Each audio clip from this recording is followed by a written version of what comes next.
Commentary team at Old Trafford, John Williams alongside Chris Temple. Thank you, Jordan. It is an absolutely horrible day here in Manchester. The rain is absolutely teeming down. Those in the front few rows are getting absolutely soaked. But luckily, the Cherry supporters are tucked away at the back of the lower tier as we sit here at Old Trafford. There's been quite a good sing-off in these last few minutes or so between those travelling Cherry supporters and some of the Manchester United ultra singing section, if you like, who are strategically positioned just the other side of the green barrier from the Cherries travelling supporters, almost to try and drown them out as the two teams wait in the tunnel here at Old Trafford. And many of those Bournemouth travelling supporters, I reckon, set out this morning or last night, whenever they made the trip up here to the northwest or down or across or wherever they've come from, with a little bit more hope than they might have previously had, given the recent performances and run. And yes, Manchester United are coming off the back of an excellent performance here, and expected goals of over 4, 28 shots in beating Chelsea by 2-1 on Wednesday night, which has just steadied the ship after a few negative headlines here. But John Williams alongside me. Bournemouth, I think you certainly feel, I think I agree with you as well, that this is the best time for Bournemouth to be coming here in recent seasons. Yes, most definitely. I just feel optimistic about the whole thing. We've came here many times. Different when you're a player, you always expect to win when you're a player, but from a fan's point of view, and the travelling thousands that have come here down today, it's really an opportunity, I feel, to catch Man United at a time when we're in really good form, and hopefully we can pull it off today. I mean, it doesn't have to be a fantastic win. A draw would still be a great result. It's an absolutely amazing atmosphere here at Old Trafford. Very difficult to hear Chris talking. I'm in the seats in front of him. Yes, it's a cosy press box here at Old Trafford, which means that Willow has moved to the row in front. But the good news is we do have a clear view of replays today. The two teams are lining up either side of the Premier League gantry down in front of us. Our commentary position here at Old Trafford, we're in the lower tier towards the back of it, but we're just inside the right-hand half of the field as we look up. The players getting absolutely soaked, but they won't mind that once they get going down there. And it's a Bournemouth team that shows one change for those of you just tuning in from Wednesday night at Selhurst Park. Marcus Tavernier, who was rotated, came on as a second half substitute. He replaces Luis Sinisterra in the starting 11. The rest of the team is as was, so Neto, the captain, the goalkeeper, Adam Smith, Ilya Zabani, Marcos Senesi and Milos Kerkez, the back four. Lewis Kirk alongside Ryan Christie in the centre of midfield, with Antoine Semenyo and Marcus Tavernier on the flanks, and Justin Kluivert just behind Dominic Solanke. The Cherry substitutes are Travers, Mepham, Rothwell, Brooks, Kilkenny, Ouattara, Billing, Sinisterra and Moore. As for Manchester United, they make a couple of changes from that win over Chelsea here on Wednesday night. Lindelof is injured, so it means a positional switch at the back. Luke Shaw shuffles over to centre half and Sergio Reguilon comes in at left back. The other change sees Anthony Martial replace Rasmus Højlund up top. Højlund still waiting for his first Premier League goal after 13 attempts. He has scored 5 in the Champions League. So Onana, the Manchester United goalkeeper. The back four is Diogo Dalot, Harry Maguire, Luke Shaw and Sergio Reguilon. The two sitters, Scott McTominay, who got a brace here against Chelsea in midweek. He's their top scorer, actually, from central midfield with 6 goals. Sofiane Amrabat, the Moroccan World Cup semi-finalist. Then ahead of them, Bruno Fernandes and Anthony and Alejandro Garnacho wide, and Anthony Martial up top. Their bench, Bayindir, the Turkish goalkeeper, Rashford, Højlund, Evans, Varane, Kobbie Mainoo, Facundo Pellistri, Aaron Wan-Bissaka and Donny van de Beek as the two managers exchange pleasantries and a handshake down on the touchline. Andoni Iraola in his smart grey overcoat today, Willow. I would say you might need something a bit more functionally waterproof than a smart grey overcoat today. It's not that bad of weather, you keep saying about it. It's raining horizontally. Well, it's fine rain at the most, that's all that's dripping down. Listen, it's a great afternoon to play football. The ball will be flying around the pitch, be a few tackles going in. Great day for footy. So Cherries today in their blue and yellow halved third kit with navy blue shorts and yellow socks. Manchester United, of course, red shirts, white shorts and black socks. Our referee today is Peter Banks, who's got a blue shirt on with black shorts and socks. Are we going to have the famous start again? I believe we might do. Let's have a look. There's nobody obviously there to flick it back to at the moment. That's the only thing I would say, unless he's going to knock it to Lewis Cook. I was actually just talking to Simon Francis, the Cherries assistant technical director, about that kickoff. It is something apparently he's done at Rayo Vallecano before, and it is just designed to cause a bit of defensive chaos if you can land it. They're trying to land it between the penalty spot and the edge of the box. Let's see if it happens today. It's a different one today. They've gone diagonally, the Cherries, from right to left, and it's probably, let's say, go back to the boot up in the air, because that from Lewis Cook had gone straight behind for a goal kick to Manchester United. That was worse than the booting it up as high as you possibly can. Straight out for a goal kick.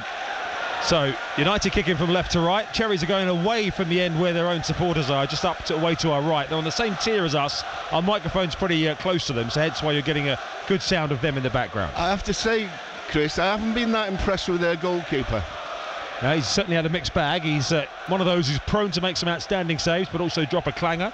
Andre Onana away to our left, all in green today, of course. David De Gea was released. He's currently a free agent. He's been linked with Newcastle. It's a bit of a dodgy back pass from Shaw, and there is Onana challenging Solanke as the ball went back from Luke Shaw. It's a goal kick in the end, but Solanke maybe was trying to nip in there ahead of that weak back pass by Luke Shaw, and the defender and his goalkeeper got himself in a bit of a spot there in the first minute, but in the end it is a goal kick. Yeah, we're just having another look at it. I think Dominic definitely got there first. No, didn't catch him, did he? No, he didn't. And Dom Solanke, if anything, was a bit lucky there that he's the referee's just holding the game here, because the VAR, who is Paul Tierney, is just double checking there, and there's no penalty forthcoming for the Cherries. Goal kick is the decision, and we are underway. Definitely no touch between Onana and Solanke. Solanke, you would have said, was looking for it. Long ball for United. Their first foray forward. Over on the far side, Garnacho up against Adam Smith. Runs loose for Bruno Fernandes. United already have overloads on the left-hand side there from that ball forward.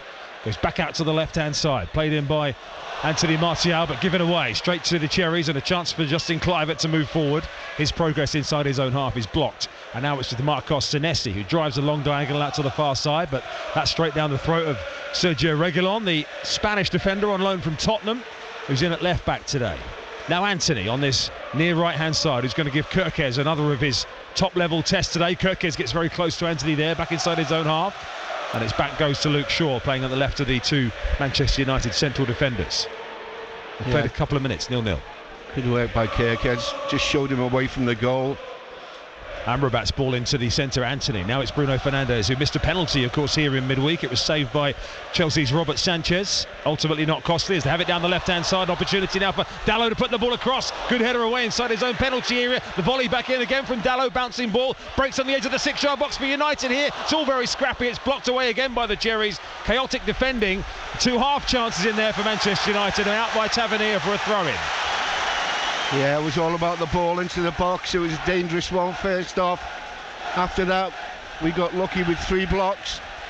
Anthony on this near side once again. It goes back to Luke Shaw on the halfway line. Well, the ball down the left-hand side initially came across. It was a back-pedalling header from Senesi inside his own half. Then it was Smith and Lewis Cook who got themselves in a bit of a mess. And then Lewis Cook actually ultimately made a good block, having just seen the replay of all of that chaos. As the ball is back with United, they've presented it back to the Cherries in the centre of the field though. Solanke, fed by Tavernier. Maguire up to him very quickly. Newly crowned Premier League Player of the Month, Harry Maguire, beating Marcus Tavernier to that award. As did Erik ten Hag, who beat Andoni Iraola and others to the Manager of the Month award for November in the Premier League. Quite a turnaround for Maguire in particular, as that ball from Senesi is overhit and all the way through to Onana. Maguire was nearly leaving in the summer, and here he is, Player of the Month for November.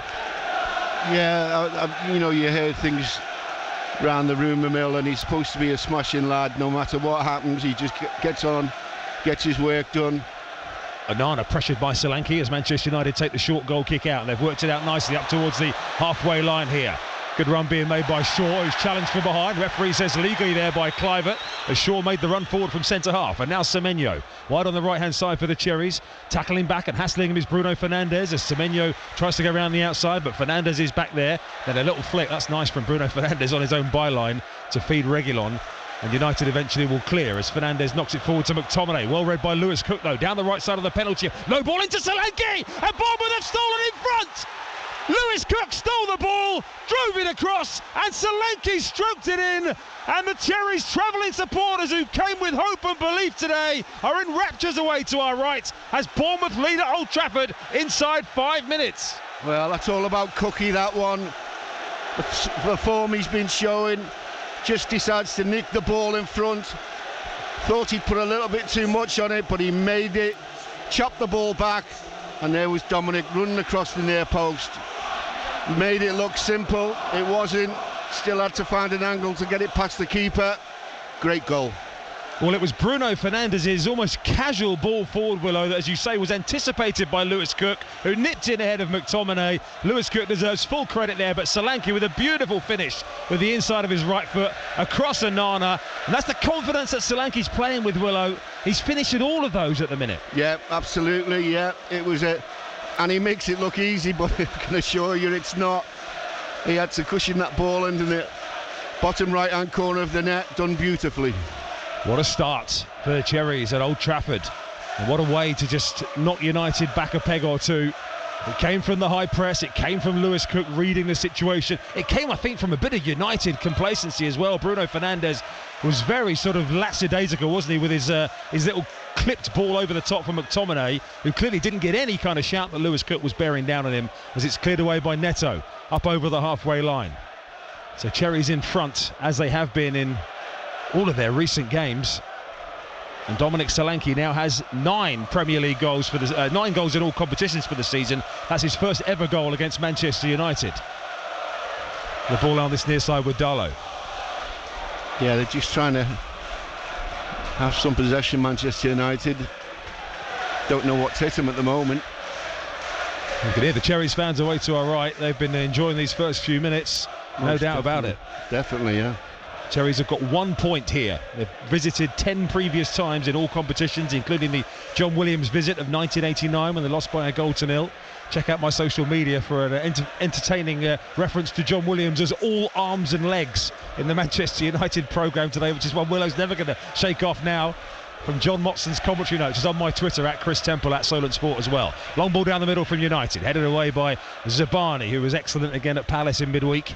Now over on that left-hand side, played by Reguilon. Little 1-2, 25 yards out for United. It runs for Martial out towards the left-hand side. Then Reguilon's continued his run into the penalty area here. Across goes Zabani, pulled back into the box, and Senesi clears it away ahead of Anthony, and it goes behind for the first corner of the game to Manchester United. Yeah, I think they were looking for an offside there, but it hasn't come.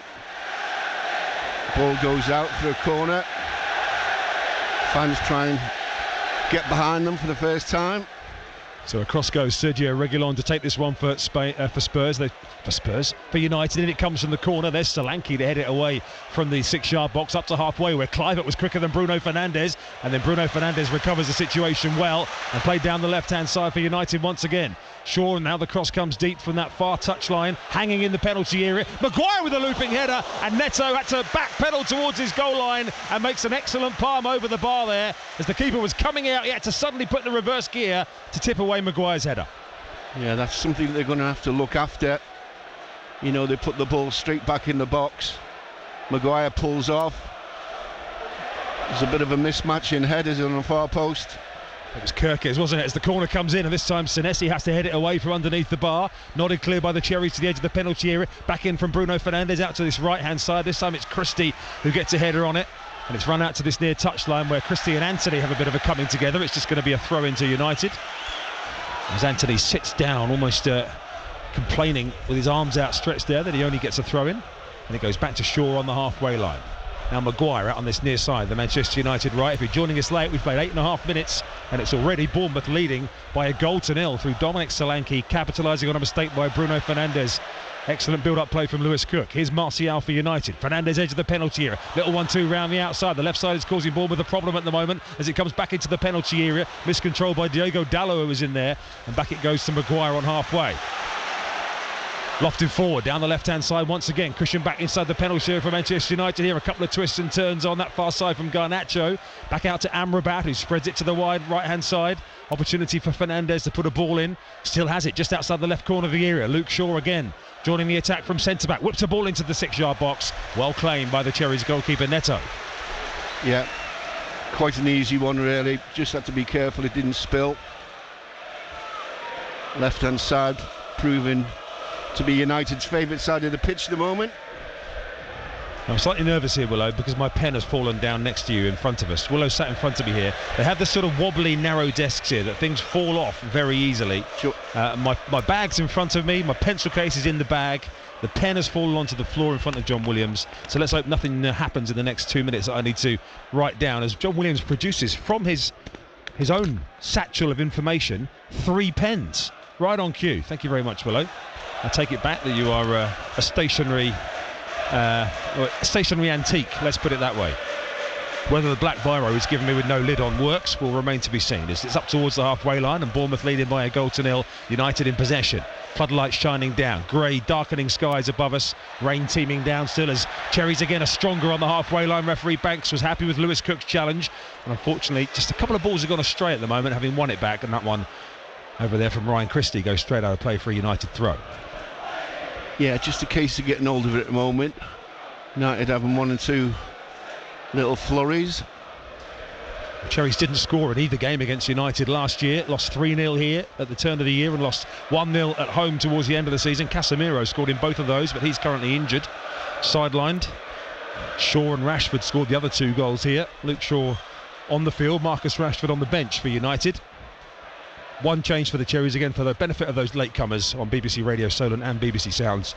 Tavernier back in for Sinistera, and at lunchtime it finished Crystal Palace 1, Liverpool 2 at Selhurst Park. Among the things happened in that game, Roy Hodgson got a yellow card up to the halfway line.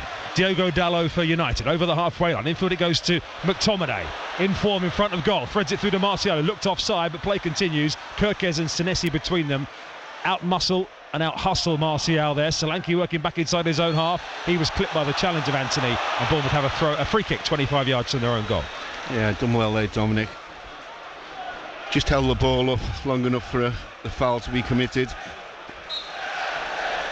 But the Cherries did win their very first Premier League game against Manchester United back in December 2015. Joshua King, the scorer. Since then, 1 win, 1 draw and 9 defeats home and away in the Premier League to Manchester United, as Garnacho has it over on the left-hand side. United have it in the left-back position at the moment as they shoot from left to right in their red, white and black.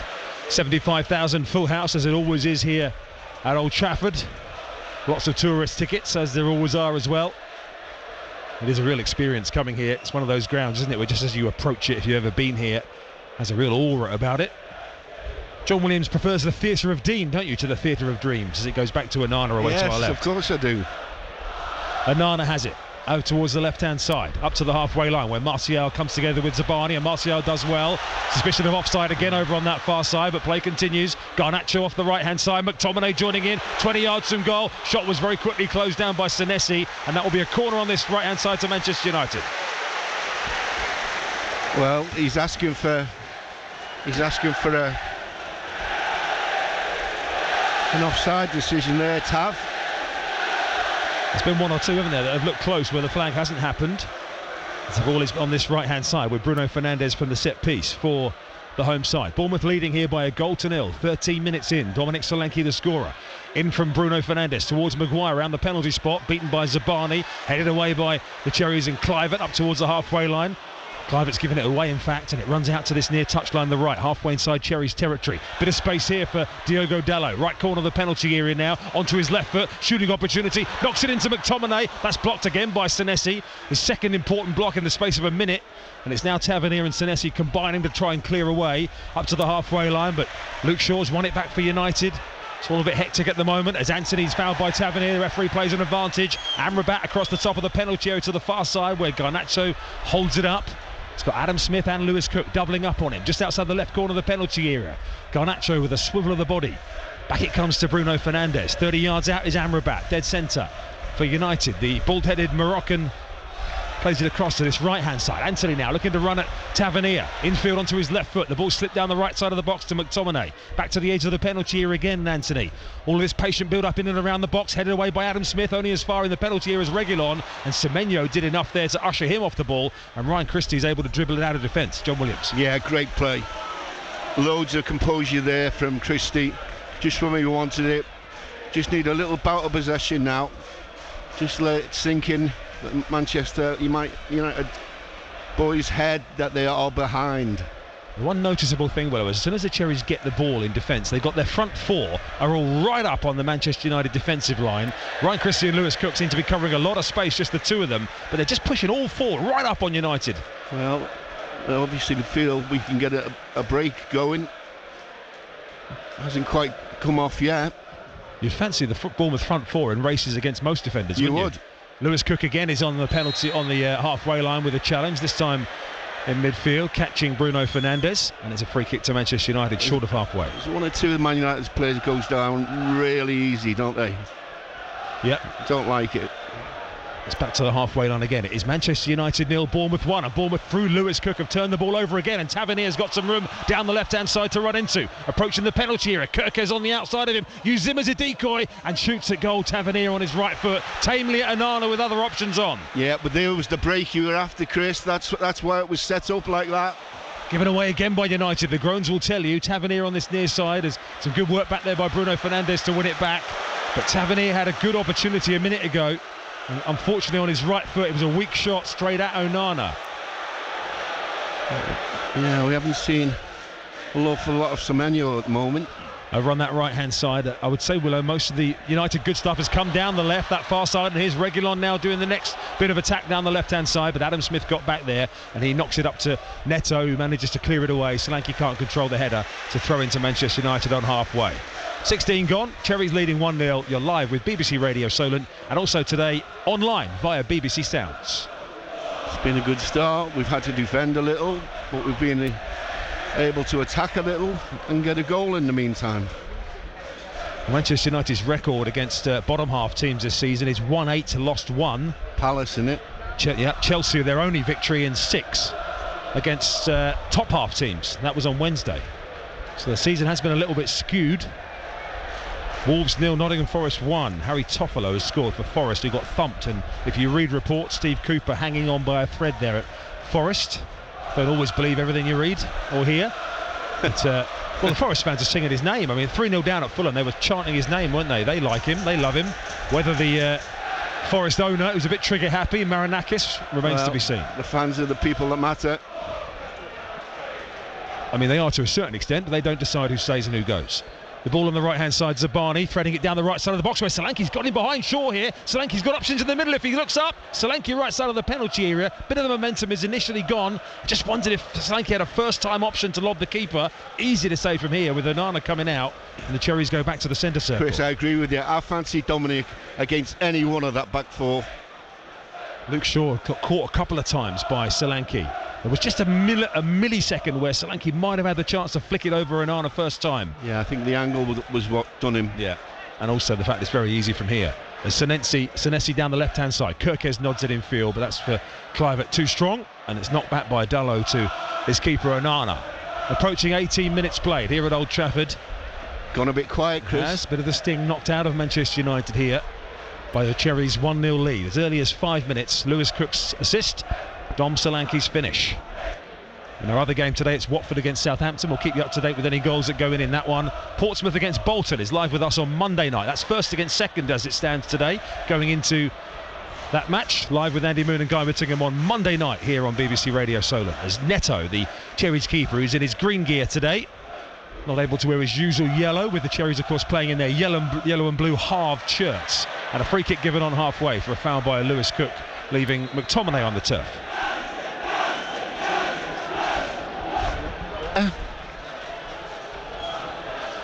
Ball is back with the left of the centre circle for United, and you're right, Willow, it's just a bit of a hubbub around the ground, isn't there? The United singing section to our right are doing their bit, but everybody else at the moment is, again, we've fallen into the category of maybe just expecting Bournemouth to roll over here and lose 3 or 4-0. United may still win the game, but Bournemouth will have certainly caught some eyes with the way they've started this game. But here come Manchester United. Martial down the left-hand side. McTominay has it. He's got support from Garnacho. Back it goes to the Frenchman Martial, recalled to the team today. Just his 5th start of the season for Manchester United. He's been behind Højlund in the pecking order mainly, as it comes back now to Anthony, just outside the left corner of the penalty area, allowed to run, comes to Bruno Fernandes. His ball into the box was very quickly closed down by Senesi, and then Amrabat and Kluivert both fall to the ground. Referee decides they were both at it, and now Maguire coming forward inside the Cherries half. Little ball to this right hand side via Anthony to find Dalot. Back it goes to Bruno Fernandes again. Now Darlow. Cherries have 4 yellow and blue shirts out there, shielding the ball into the penalty area. Harry Maguire's popped up at right wing at the moment. Tries to play a little 1-2. Now back to Fernandez and Amrabat in the centre of the Cherries half of the field. Cherries, though, are working hard, Willow, and no way through at the minute. There's no way through. Listen, if they get this wrong, we've got a break on. Christie pressing Bruno Fernandes. Ooh. Back it goes to Shaw inside his own half. Oh, we had a 2 against 1 at the back. If that would have broken down. McTominay just short of halfway. Bournemouth fans making the noise to our right here in the lower tier. Cherries 1 up as we hit 20 minutes played here in the northwest. The rain has just abated slightly as Anthony tries to play one through. It takes a deflection. It might run for Martial on this near right-hand side. Senesi sticking tight just outside the left edge of the penalty area from Bournemouth's perspective. Anthony then plays one in to Bruno Fernandes, who's made the run, checks back under the attentions of Christie. Fernandes to the top of the box, Martial with a heavy touch when there was an opportunity there, and Lewis Cook was in to break it up and clear. Yeah, good work by Lewis, just on the edge of the area there. Throw and taken quickly by United. Lewis Cook has had an outstanding start to this game, he really has. 20 minutes in as Anthony's ball forward is way overhit and all the way through for a Bournemouth goal kick. Yeah, and there's the opportunity our fans should take just to get behind the team as they are doing. They haven't stopped singing yet, and rightly so. I don't see a lot of Tommy Elphick out there on the edge of the technical area, but just taking his opportunity there to come out and pass us some messages on to Marcus Tavernier on this left-hand side, Tommy. So just seeing a replay of the goal which epitomises Lewis Cook's start to this game. Lovely find by Senesi down the left-hand side to set Kirkes away, and he wins a throw-in off Darlow.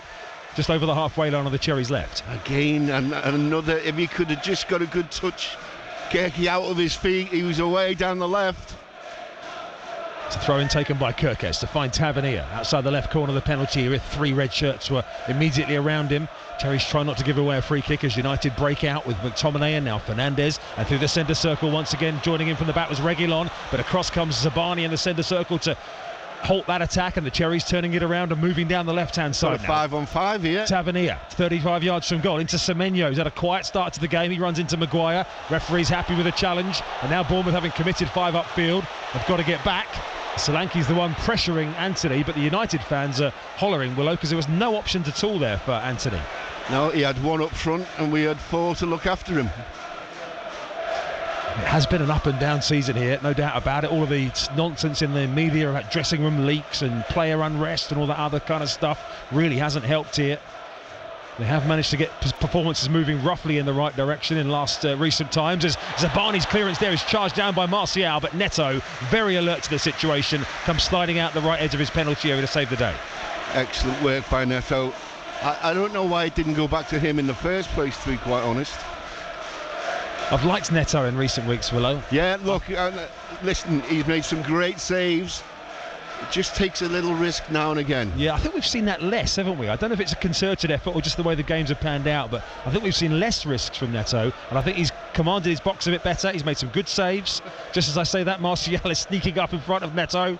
Get rid of it, Neto, which he does to Zabani down the right-hand side. Cherries leading 1-0. We've played nearly 23 minutes. Bournemouth progressing forward over on that right-hand side. Semenyo gets away from the challenge of Reguilon. Semenyo to the edge of the penalty, going like we know Semenyo can, and now drives it across to the left to Kirkes, just inside the penalty here. Kirkes teases one in. That's a great save from Onana from the header. The flag is up. The flag is up on the far side. The header came in from Solanke. Initially, Onana palmed it away. The rebound in the net from Tavernier, but the flag was long since up. Yeah, great work. Oh, just having another look. Well, of course, look at this. The ball did end up in the net. The whistle hadn't gone, so let's have a look as Kirkes' ball in. Initially, Solanke is offside, Point blank header saved by Onana. Tavernier, I think, was probably offside as well, actually, Willow, so take your pick, because they both had an impact in the effort, but again, promising stuff. Willow to force that chance. Well, they're queuing up to put it in the net. Okay, just a little bit too far advanced. It came from Semenyo, who won it back on that far side. Bournemouth leading 1-0. John Williams is the voice alongside me. Star of the Cherries 1989 FA Cup match here, as Zabani again is across on this near side, has slided away from Anthony, and a Manchester United throw down underneath us on their right hand side, the near side. Some supporters getting really frustrated by us here. United now have it with Darlow off the right hand side. There's options to the left, which is Garnacho if he can find him, up against Adam Smith. Reguilon trying to join in. Now it is with Reguilon down the left hand side. He's crossing towards Martial. There's Senesi, who's another one I think has started this game very well. with 2 or 3 important blocks. Hammered long by Semenyo down the field for Solanke to chase, but that one will bounce all the way through in the end with a bit of a gust of wind behind it to Onana. I've seen Semenyo do that a couple of times. I've never seen anyone kick the ball as far as him. It's full on, you know the old John Smith's Peter Kay advert, Willow? It's full on Abbott, isn't it? It is absolutely enormous. Yeah. It's good variation to have. I mean, it's not like they do it all the time. It's just the occasional outball, isn't it? Just to go very, very long. Yeah, listen, whatever it takes. Bournemouth leading by a goal to nil. We've played exactly 25 minutes. No goals between Watford and Southampton. Just the only goal in the 3 o'clock matches. Wolves 0, Forest 1. Should be a great game at 5:30 between Aston Villa and Arsenal. Liverpool, with their win at Palace at lunchtime, have gone top of the table temporarily, maybe above Arsenal, as Kirkes wins a header inside the Cherries half of the field. Now a bit of time and space for Senesi to play the ball up to Solanke, who was tangling with Maguire. Again, Solanke ended up on his knees, but the referee was fine with it. And now Reguilon bursting forward down the left-hand side. Wider still, Garnacho attacking at pace here. Garnacho to the byline. Well positioned Zabani in the 6-yard box to clear that one away. That was the kind of quality that United have on the break down the left, as Garnacho picks it up again on the left side, tries to find Fernandes. This time it was Adam Smith who read the situation well, and Christie will bring it away. Bit of danger about what he did, but he got pulled back by his compatriot McTominay of the Scottish national team at a free kick to the Cherries. Again, excellent work by Christie. I think he bought the foul, seeing he had a wall in front of him, couldn't go anywhere. Again, Cherries not looking in any way to slow the game down. They immediately get it over to the right-hand side, and Justin Kluivert, who's running up against his fullback, one-on-one now, drives it in just behind Solanke and cleared away by Dalot. You had Tavernier coming in at the back post as well. Cool. We had one over on the far post. If he could have just picked him out. That's exactly what we referred to. That's going to be a corner. Manchester United digging themselves into trouble over in their left-back position. It runs behind for a Cherries corner on the far right.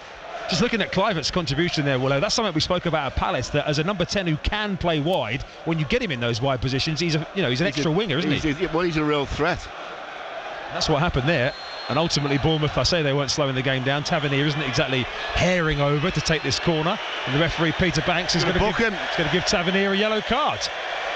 Well, there's no second chances here, are there? Tavernier was walking over, not quickly, but he was walking over like he was out for a Sunday amble along the seafront, and the referee ran up behind him and gave him a yellow card.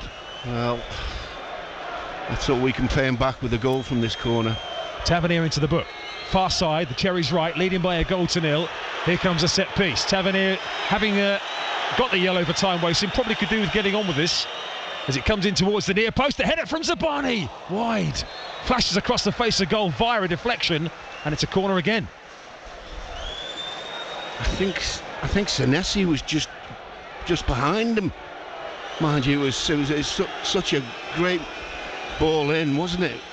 It's a decent maybe half three-quarter chance for Zabani, isn't it? He did have a bit to do, and it was headed away. You're right, at the back post Solanke was challenging, and United got a header clear. So a corner this time on the near left-hand side for the Cherries, which is delivered by Lewis Cook, and this time running onto it was Senesi, and that one's over the crossbar. Sorry, Solanke, over the crossbar. Yeah. Lots of pace on the ball in. Sometimes very difficult to direct. So it is United with the ball back inside their own half. There's a couple of decent corners though, causing enough of a problem for United as it goes back to Onana inside his 6-yard box, who clears it away. Manchester United 0, Bournemouth 1 on BBC Radio Solent and BBC Sound. Semenyo wins it back for the Cherries, having a good battle with Reguilon on the far side, but again the assistant referee over there is waving his flag, and I think Andoni Irola's getting a bit frustrated with some of the decisions going against Bournemouth's physical approach. Yeah, that one didn't look too much in it. Semenyo having words with the referee about it. There's only about 2 yards of technical area that's on flat ground for Andoni Irola. The ground then banks off at almost 45 degrees, AstroTurf, back down towards the dugouts. The will ooze there because Amrabat's ball across the back line was nearly picked off by Solanke. Now Zabani having to get back there on the edge of his area as Fernandes slid in, and the Cherries again marshalled the situation pretty well, and Neto, the goalkeeper, clears it away up to halfway. Maguire beats Solanke in the air. That will be a Bournemouth throw-in inside their own half. And just had to be careful there with that ball through to Fernandes, but I think Zabani had it under control, Willow. Yeah, I think so. I think they cover one another quite well. I think there's been a couple of times, not particularly in this game, where one has dropped a bit of a clang and the other one's helped him out. But that's what it's all about. All over the pitch, help your mates. Kirkes down this near left-hand side with a throw-in, but it's lost by the Cherries, and now Reguilon through halfway, and now Kluivert's pulled back Reguilon, and there's a question there. The referee's bringing out a yellow card actually for Reguilon for suggesting that Kluivert should have been booked, Willow. The imaginary yellow card from Reguilon has got him booked. Well, Peter Banks, the referee, is not taking any nonsense today. He's not taking any nonsense. Oh, dear me. You don't mind it, but he's got to be consistent with it, isn't he? Yeah, well, he's got a couple in his bag already. I thought it was quite a light touch from Kluivert, who himself was appealing for the yellow card for Reguilon, showing the imaginary yellow card, which he did get. So one each in the book, Tavernier and Reguilon. Half an hour gone, 1-0 Bournemouth through Solanke. Far left-hand side, Manchester United have it with Luke Shaw, who'll give England a boost back into the international fray when the internationals resume in March, after left-back's been a bit of a problem in the last few internationals, with the likes of Tomori and Trippier being tried there. Of course, Chilwell has been injured as well, but Luke Shaw will be the first choice left-back now that he's back fit, I'm sure, when we get to Brazil and Belgium for England in March, building up to the Euros, as United have no way forward and have to go back almost to the edge of their own penalty area with Harry Maguire. Yeah, he just sense a little bit of frustration from the crowd again. Shaw over on that left-hand side, forward towards Martial, but again it's easy for Zabani to handle. And it's back to Neto, away to our right as a long procession of stewards with luminous yellow jackets, probably about 30 of them, all process in a line around behind Neto's goal. At the other end, it's Kirkes battling with McTominay. McTominay does well there under pressure. Ball running loose in midfield. There's Lewis Cook to win it back again. And now it's an opportunity for Kluivert, who squeezes it through, looking for the run of Tavernier. Back to Kluivert again, edge of the box. Excellent tackle by the Premier League Player of the Month, Harry Maguire, because that was danger for the Cherries. And there's danger now, or danger for United, I should say. Possible danger for the Cherries, as Bruno Fernandes goes down off the ball. I didn't see what happened there, but Anthony's got away down the right-hand side. Kirkes with him. Tavernier as well. Anthony goes in between the two, throws himself to the ground. Old Trafford almost rise as one man and woman to signal they wanted a free kick, which they didn't get. No, I don't think it was a free kick. I think the referee got it right. Out to the right-hand side. Bournemouth immediately switching the point of attack now. Semenyo, 35 yards out, coming across the field. Oh, Semenyo's ball out to the left. To be fair to Tavernier, who didn't make the run for that ball there, he'd been at both ends of the field there, Tavernier. He covered loads of ground. Yeah, it's not only that, he's marking somebody just in case. Just bad communication there. Referee Banks is just talking to Bruno Fernandes there as the United captain about why they didn't get the decision a moment ago. Eric Ten Hag is talking to the fourth official, Paul Tierney, about the same thing. The fourth official's Anthony Taylor down on the touchline. VAR is Paul Tierney. 1-0 Manchester United trailing Bournemouth here. Dominic Solanke the scorer after 5 minutes from Lewis Cook's cross, and United have lost it again, and Antonio Oluwilo is waving at the Cherries to calm things down here. Just a bit of a possession I think he wants. Comes and puts his left arm around the shoulder of the very broad shoulders of Tommy Elphick, his first team coach, as Wolves level against Nottingham Forest through Mateus Cunha at Molineux for Gary O'Neill's side. Cherries concede possession over on the far side for a United throw-in, just short of the halfway line. 8 out of Manchester United's 9 Premier League wins this season have been by a single goal. Only one of Bournemouth's losses of 7 has been by a single goal. So United don't do things comfortably. Here they come down the left-hand side with Garnacho, left corner of the penalty area, looking to go around the outside of Smith. The ball in's cleared by Senesi for the Cherries. Runs out to the far side where it's picked up by the white-booted Sergio Reguilon. United, I think, are keen to keep beyond January. They've only got him on a half-season loan at the moment from Ange Postecoglou's Spurs. And the ball goes back to the halfway line again, and Luke Shaw, who plays with his socks almost rolled halfway down his shin pads, and he's got it left of centre now, the former Southampton man. Maguire across to this near side, and Solanke again working hard to close the space down on the United defender. Bournemouth quickly closing the space down in the United half of the field, but at the same time wary not to get sucked into the trap that United want them to get sucked into. And here comes Reguilon charging through the middle. He's got a run made by Bruno Fernandes. Senesi again, absolutely brilliant anticipation to get a foot in, and saw what was coming and turned it around, and now Bournemouth are on the attack. Semenyo to the far side of the right, and Tavernier just outside the right corner of the penalty area. McTominay closing him down. Tavernier keeps it alive. He's going to shoot Marcus Tavernier, and that is in about row 20 behind the Nana's goal. Yeah, well, we've seen him pull one of them off before, haven't we? But unfortunately that one was high and wide. What about Senesi at the other end, Willow? Fantastic. Yeah, absolutely. It was he needed to get there too, otherwise they were in. Yeah, Bruno Fernandes was in behind him. He got stuck almost in having to make the decision: do I go to the man with the ball? Do I stand off and let somebody else catch up? And in the end, he made it absolutely right. He almost gave himself a shout and a fist pump after making that intervention. Here's Christie in the centre of the midfield for Bournemouth with just over 10 minutes remaining until half-time on BBC Radio Solent and BBC Sounds. And it's still United 0, Cherries 1. As the wind just gets up here in the northwest, Neto clips one out towards this left-hand side. Kirkes with a heavy touch, but slides in to recover it as Anthony closed him down. He's had to recover it twice there, Kirkes. And then Anthony gets the foot in, and now Kirkes has got some defending to do. Did he take it out? The Cherries players had their arms up, but the flag stays down. Now Anthony to the top of the box. This was a little bit unnecessary for the Cherries to lose possession in that way, and if anything comes of this, it will be very frustrating as Martial, 20 yards out now, has got some room on the edge of the D. He shoots low and tamely rolls it into the chest of Neto. Yeah, they had to go at one another twice, didn't they? Both ended up on the floor at one stage.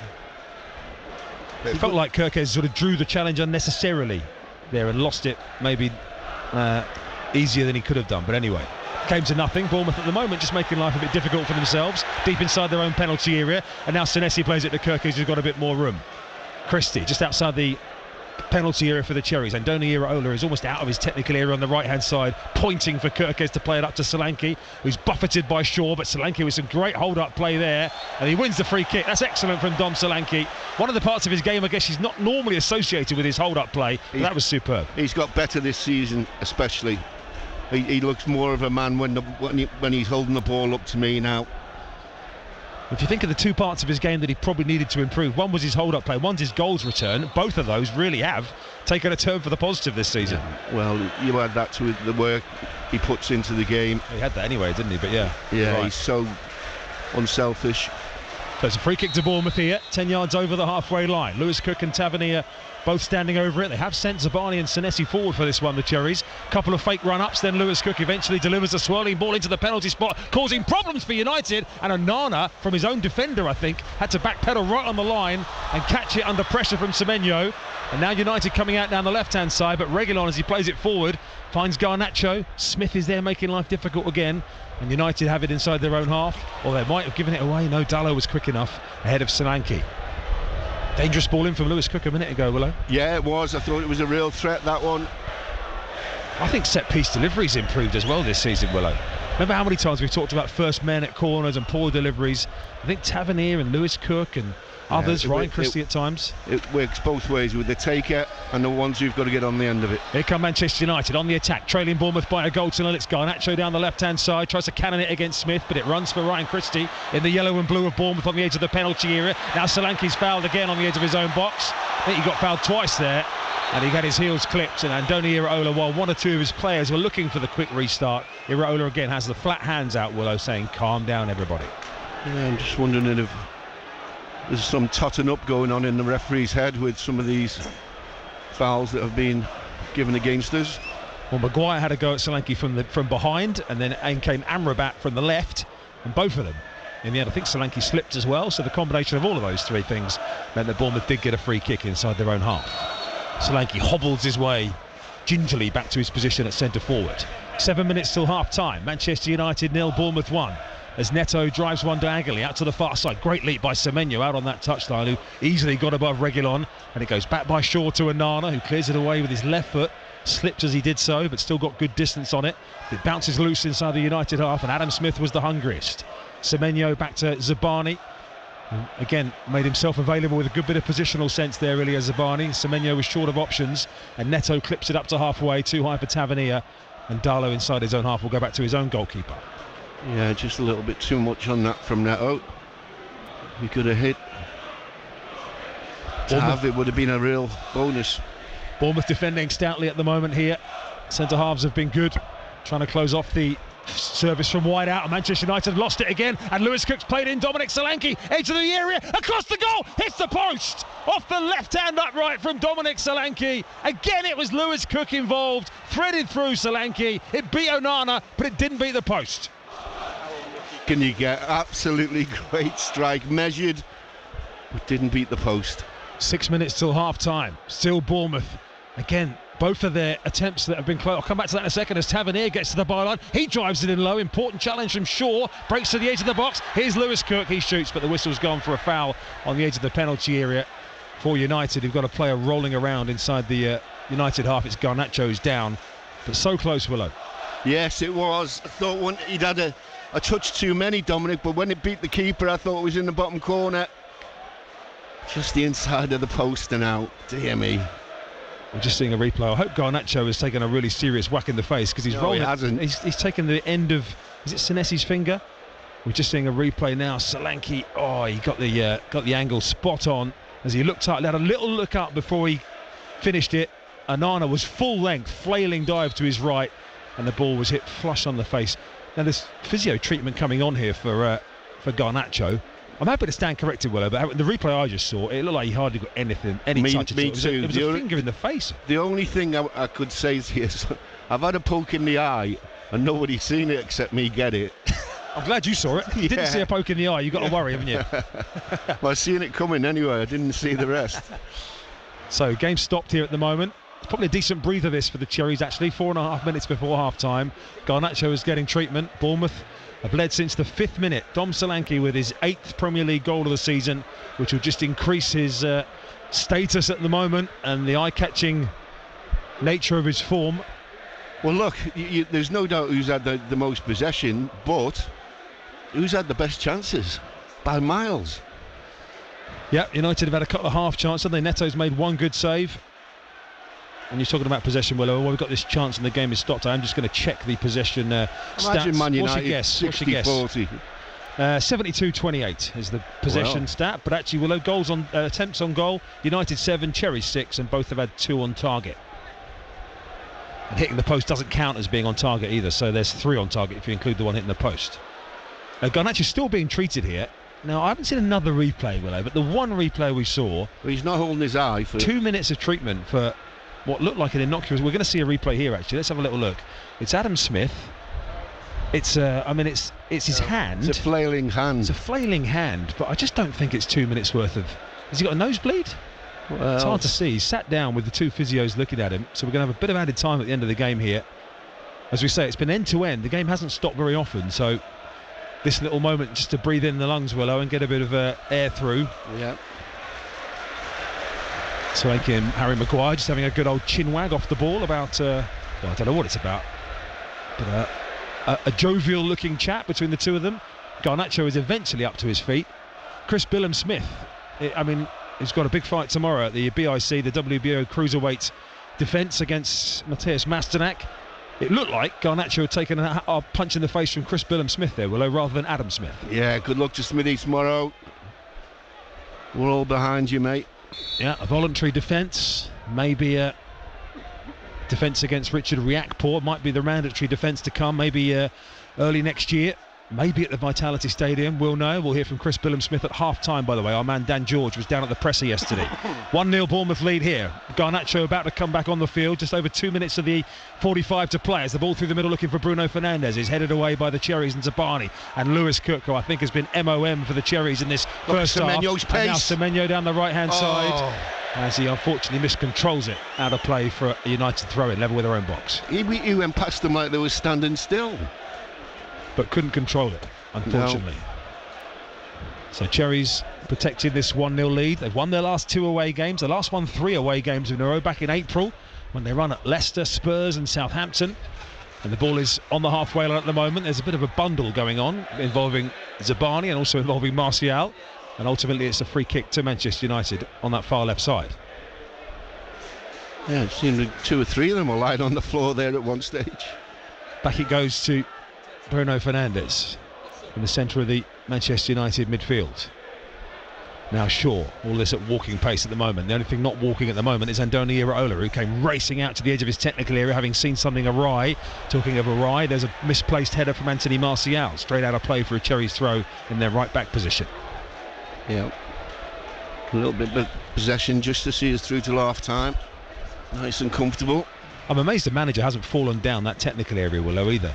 There's so little flat space there before it slopes off that it's Astro as well. One step backwards, you're surely falling down the hill. Anyway, Smith with a throw in down the far side for Semenyo, helped on towards Solanke, powerful header forward. There's Lewis Cook again, absolutely everywhere, but unfortunately that time his header was into United territory and picked up by Harry Maguire. We'll see the fourth official Anthony Taylor come forward with the board very shortly to tell us how much time Bournemouth have got to see this through to the break, leading by a goal to nil. Smith flicks it out of play on the far side. In fact, Bruno Fernandes just about keeps it in over in that far left-hand side as Burnley take the lead at Brighton, down on the south coast at the Amex today. Bruno Fernandes, left-hand side, level with the edge of the box. Now he knocks it to Reguilon round the outside. Reguilon getting to the byline, hangs one up. Neto comes and claims it well. Under pressure, backpedaling, off balance, stretching, two-hand, safe catch. Yeah, excellent work by Neto. Just helping his centre halves out there. 4 minutes. 4 minutes added at the end of the half. Your verdict, very welcome at Solent Sport. You can WhatsApp us 08000 321 333. As Neto volleys it long down the field, no messing around with that clearance to the Cherries keeper. Maguire and Solanke challenge for it. Lewis Cook is there to try and win it back, but it runs loose for McTominay. And now United go direct with their own ball forward, and Kirkes in a race here with Anthony. Kirkes just switches on at the right moment there because Anthony was closing faster than he realised. Just as I talk about Neto not taking many risks, he tries to go round Anthony, didn't really get the distance on the clearance, and here are United with Garnacho trying to make the Cherries pay, and there was Zabani yet again, and then Lewis Cook. Two excellent challenges by the Cherries men, and Lewis Cook brings it away. Why didn't Neto come in the first place for it? Cherries have it with Solanke. They've got numbers here down the right-hand side. It's Antoine Semenyo into the penalty area. Semenyo back to Solanke. There's Harry Maguire. It was just behind Solanke on the edge of the penalty area. Cherries had 4 on 3. Couldn't make it count. And now Manchester United down this right-hand side with Anthony. Half chances at both ends. And now Martial down the right side. Maguire's popped up at centre forward. Having just made that challenge, the ball's behind Martial. And now it's the Cherries' turn to go forward, and it's Tavernier. Cherries really having to breathe deep here. Tavernier trying to get away from Amrabat, who gets a good tackle in inside his own half. Tavernier tries to win it back, and it's with Darlow. This is hectic. It certainly is. Now Anthony down the right hand side of Kirkes once again. Cherries just trying to stand the Brazilian winger up at the moment. We've had a minute and a half of the added 4 at the end of the game. Cherries have had a couple of great opportunities. Just that final ball has been inches away, Willow. Yeah, we've had 2 breaks there. We should have got something out of it. Now United have it, coming across the field. Garnacho, 25 yards out. Bruno Fernandes, dead centre. It will be hard on the Cherries industry in this first half if they were to concede now, but they won't do from that attack, as the ball down the inside left channel goes straight through to the Cherries keeper Neto. The disgruntlement around Old Trafford is plain to hear. Yeah, plenty heading for an early Bovril. Didn't notice any Bovril in the press room today, Willow. Unfortunately. Just look, let's see us go in 1-0 up. That'll warm me up. All the scores and headlines from around the world of sport, and Chris Billam-Smith's thoughts ahead of tomorrow night coming as well at half-time. Of course, massive day for the Cherries women's team tomorrow as well in the Women's FA Cup at home to Championship side Charlton. That's a 1 o'clock kickoff at the Vitality. Good luck to the women's team managed by Steve Cuss. Get down there and support them if you're able to tomorrow. As the ball down the centre for Zabani to flick back to Neto ahead of Martial, and once again the Cherries keeper has it, and there's a 30 seconds left of the half. Yeah, great work by Zabani there. Had to get something on it, even if it was to flick it out for a corner. Just enough into Neto's hands. Bournemouth leading by 1-0 at Old Trafford. Only 1 point they've ever taken here. That was when they had 10 men. Andrew Sermon sent off. Artur Boruc saved a penalty. A 1-1 draw. It's the only time they haven't lost here at Old Trafford in their previous visits, as Semenyo cannons it off Garnacho over on that far side, and a throw into the Cherries just over halfway. That's pretty much going to be it, I think. Oh, sorry, there's a few more seconds to go. We had 4 minutes, didn't we? So 40 seconds or so left to go. Throwing Cherries have it, not rushing. Sheffield United 1, Brentford 0. Chris Wilder effect. Played pretty well against Liverpool in midweek. They now lead against Brentford. I'll try and get the scorers from those there, Burnley and Sheffield United goals as well, very shortly, as Kirkes knocks it out to this left hand, or picks it up rather out on this left hand side, just over halfway. Kirkes down this near side looking for Kluivert, who runs into Anthony, and Manchester United get the throw-in decision, and Kluivert, instead of standing with his hands out, could do with getting back into position to face up, and the ball's just thrown round him in the end, and that was sloppy from Kluivert there. It could have done better, and Ryan Christie though gets a foot in the centre circle. And now Bournemouth looking to play Solanke through the middle again, trying to make the use of this open space, and Dom Solanke has it. Semenyo in support, and it just runs away from him. The two have tried to exchange passes a couple of times. There goes the half-time whistle. And think of the raptures they were in here when they beat Chelsea on Wednesday night. Well, it's some jeers and boos for Manchester United as Bournemouth go in leading at half-time by 1-0. Scored by Dom Solanke after some excellent recovery work and an assist for Lewis Cook, who's been absolutely outstanding in this first half. The Cherries have had opportunities. Marcus Tavernier saved by Onana. Solanke hit the post. Semenyo and Solanke nearly combined twice at the end of the half. At the other end, Neto's had to make a couple of comfortable saves. Bournemouth have defended stoutly. They've been working exceptionally hard. And at half-time, Willow, they lead by 1-0. Yeah, probably deserve to be in the lead. There's no doubt in my mind about that yet. If you want to criticise, then we should be more than one up. I mean, just at the end there, Dominic and Semenyo, as you were saying, had a much better opportunity. They were 2-on-2 with the Man United defenders. Look, just take your chances and we can win this comfortably. Yeah, certainly plenty of encouragement for the Cherries in this first half. That's the voice of John Williams, the former Cherries defender and assistant manager. Your verdict on what you've heard so far and how you're feeling generally about the team at the moment, we'd love to hear it. It's at Solent Sport on Twitter. You can WhatsApp us 08000 321 333. Get in touch with Jordan and the team. All the sporting headlines from around the country on the way very shortly. Chris Billam-Smith as well. We'll hear from him talking to Dan George ahead of his WBO Cruiserweight title defence tomorrow night at the BIC against Mateusz Masternak. But at the moment, very encouraging afternoon for the Cherries here. They lead at Old Trafford by 1-0. This is BBC Radio Solent Sport.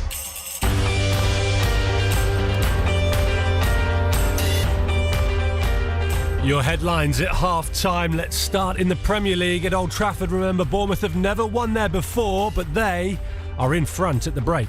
Forward to McTominay, well read by Lewis Cook though, down the right side of the penalty. Low ball into Solanke, and Bournemouth have stolen in front! Lewis Cook stole the ball, drove it across, and Solanke stroked it in. And the Cherries' travelling supporters who came with hope and belief today are in raptures away to our right as Bournemouth lead at Old Trafford inside 5 minutes. 9th of the season for Dominic Solanke, and he nearly had his 10th.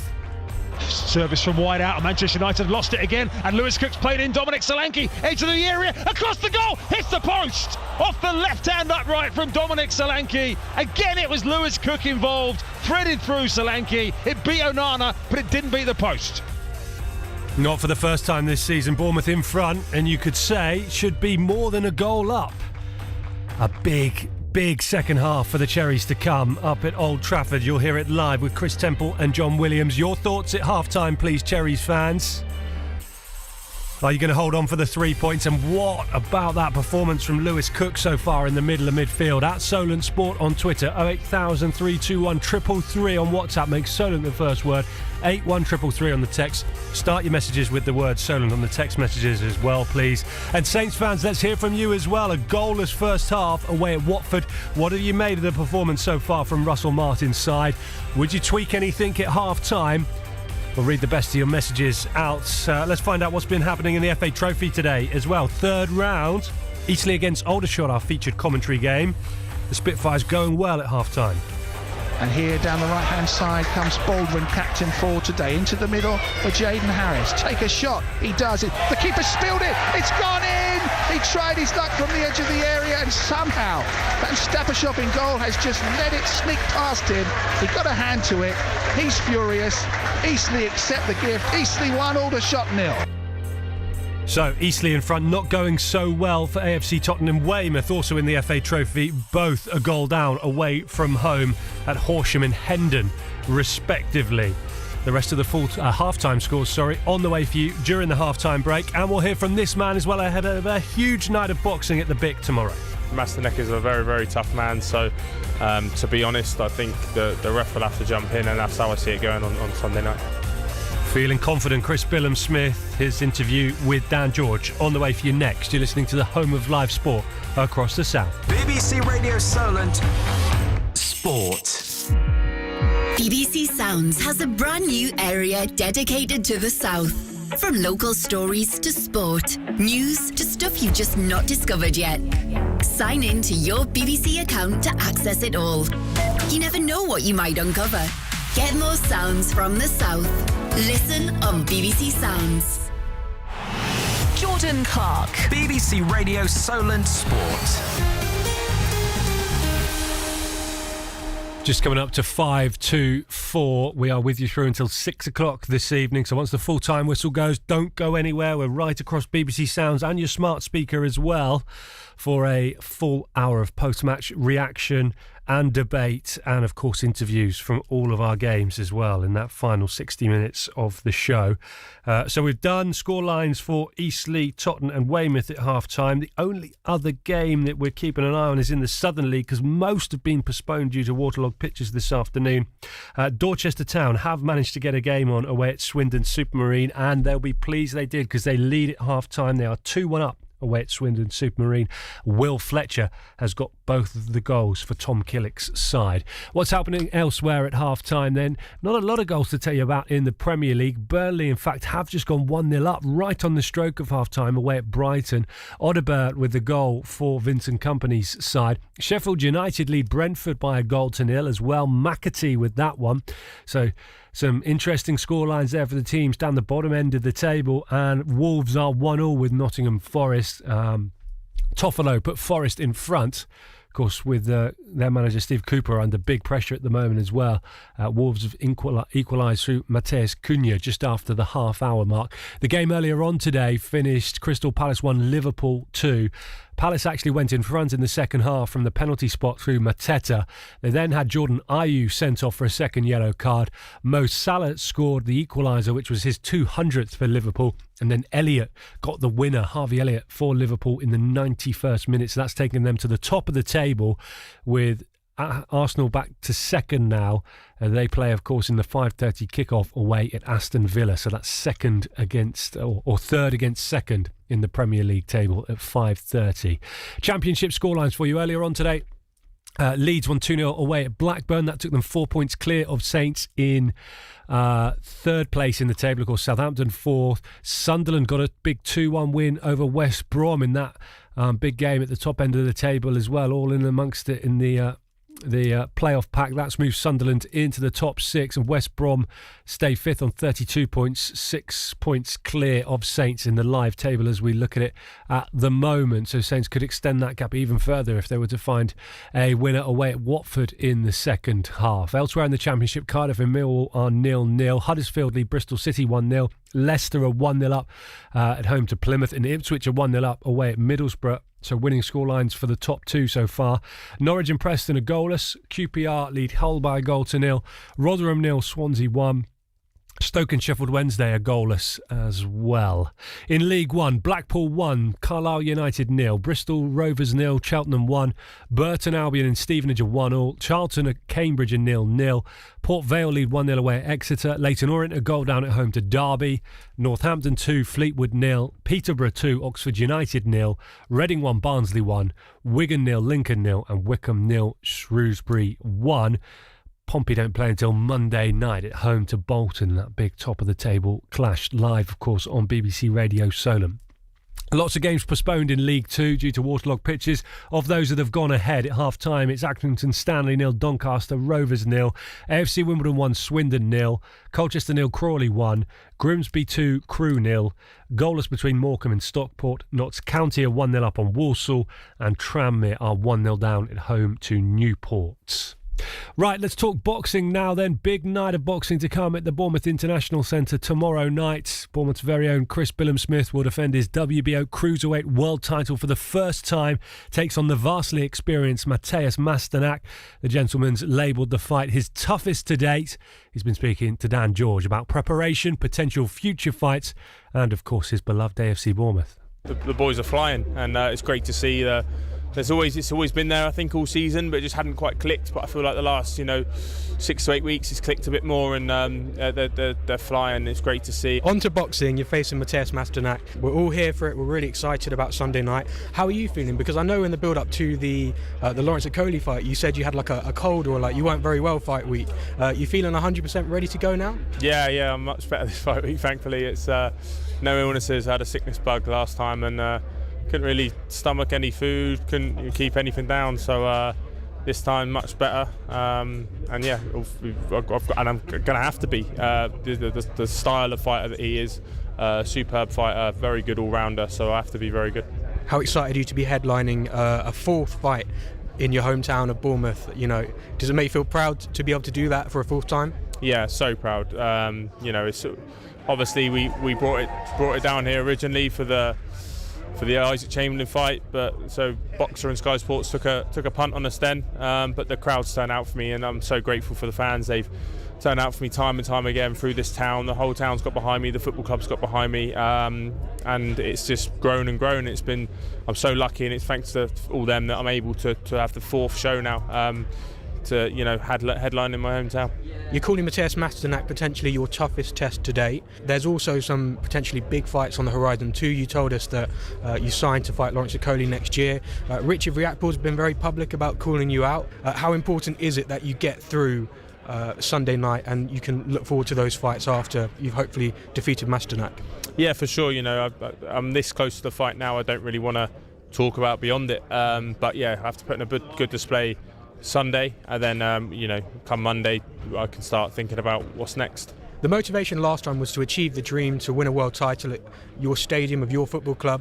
What's the motivation for you this time?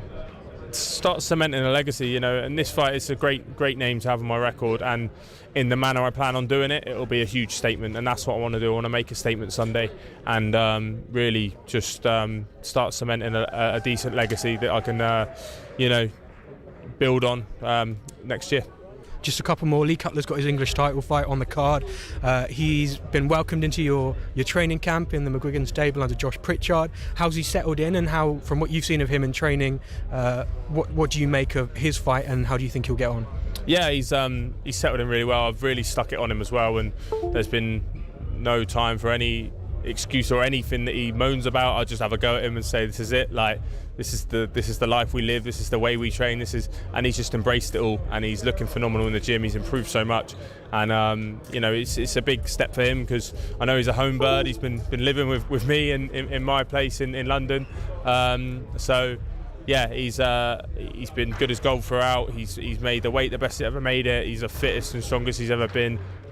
So yeah, he's going to be flying. So I'm so excited for him on Sunday night. Brilliant stuff. And last one, the last time you fought here at the BIC, it was a really spectacular finish against Arman Jojai. Can we expect to see a finish of similar ilk on Sunday night? I mean, possibly, but Masternak is a very, very tough man. So to be honest, I think the ref will have to jump in, and that's how I see it going on Sunday night. Bournemouth's Chris Billam-Smith ahead of his Cruiserweight WBO title defence against Matthias Masternak tomorrow night at the BIC. Good luck to him and all the other local fighters in action as well. You heard him talking about Lee Cutler there, Louis Edmondson fighting as well from Southampton, and of course Mikey McKinson from Portsmouth in action too. Should be a cracking night down on the coast, and Dan George will be there for us, so we'll have plenty of reaction in our sports shows on Monday. It'll be Monday night with Fern Buckley, and then probably again we'll squeeze some more in on Tuesday. So make sure you look out for that. And Dan has also spoken to Ben Shalom, the promoter from Boxer, as well, ahead of tomorrow's fight night. That interview is available on BBC Sounds. He said that the winner of Billam-Smith, Matthias Masternak, will take on Richard Riakpor in a mandatory defence, and that could be back at Bournemouth Stadium, maybe. Once the football season is all wrapped up. So we'll keep a close eye on that for you as well. Apparently, Dan said to Chris Billam-Smith that the interview was going to be played out at half-time today, and he predicted that Bournemouth would be 3-0 up by that point. You've got to take 1-0 for the Cherries, though, haven't you? Still away at Manchester United at Old Trafford. And Cherries fans have been getting in touch in their numbers at half-time as well. John says an astonishing transformation of the Cherries since November. Iraola's improved every player. They're full of belief and confidence. The town very proud of all of them.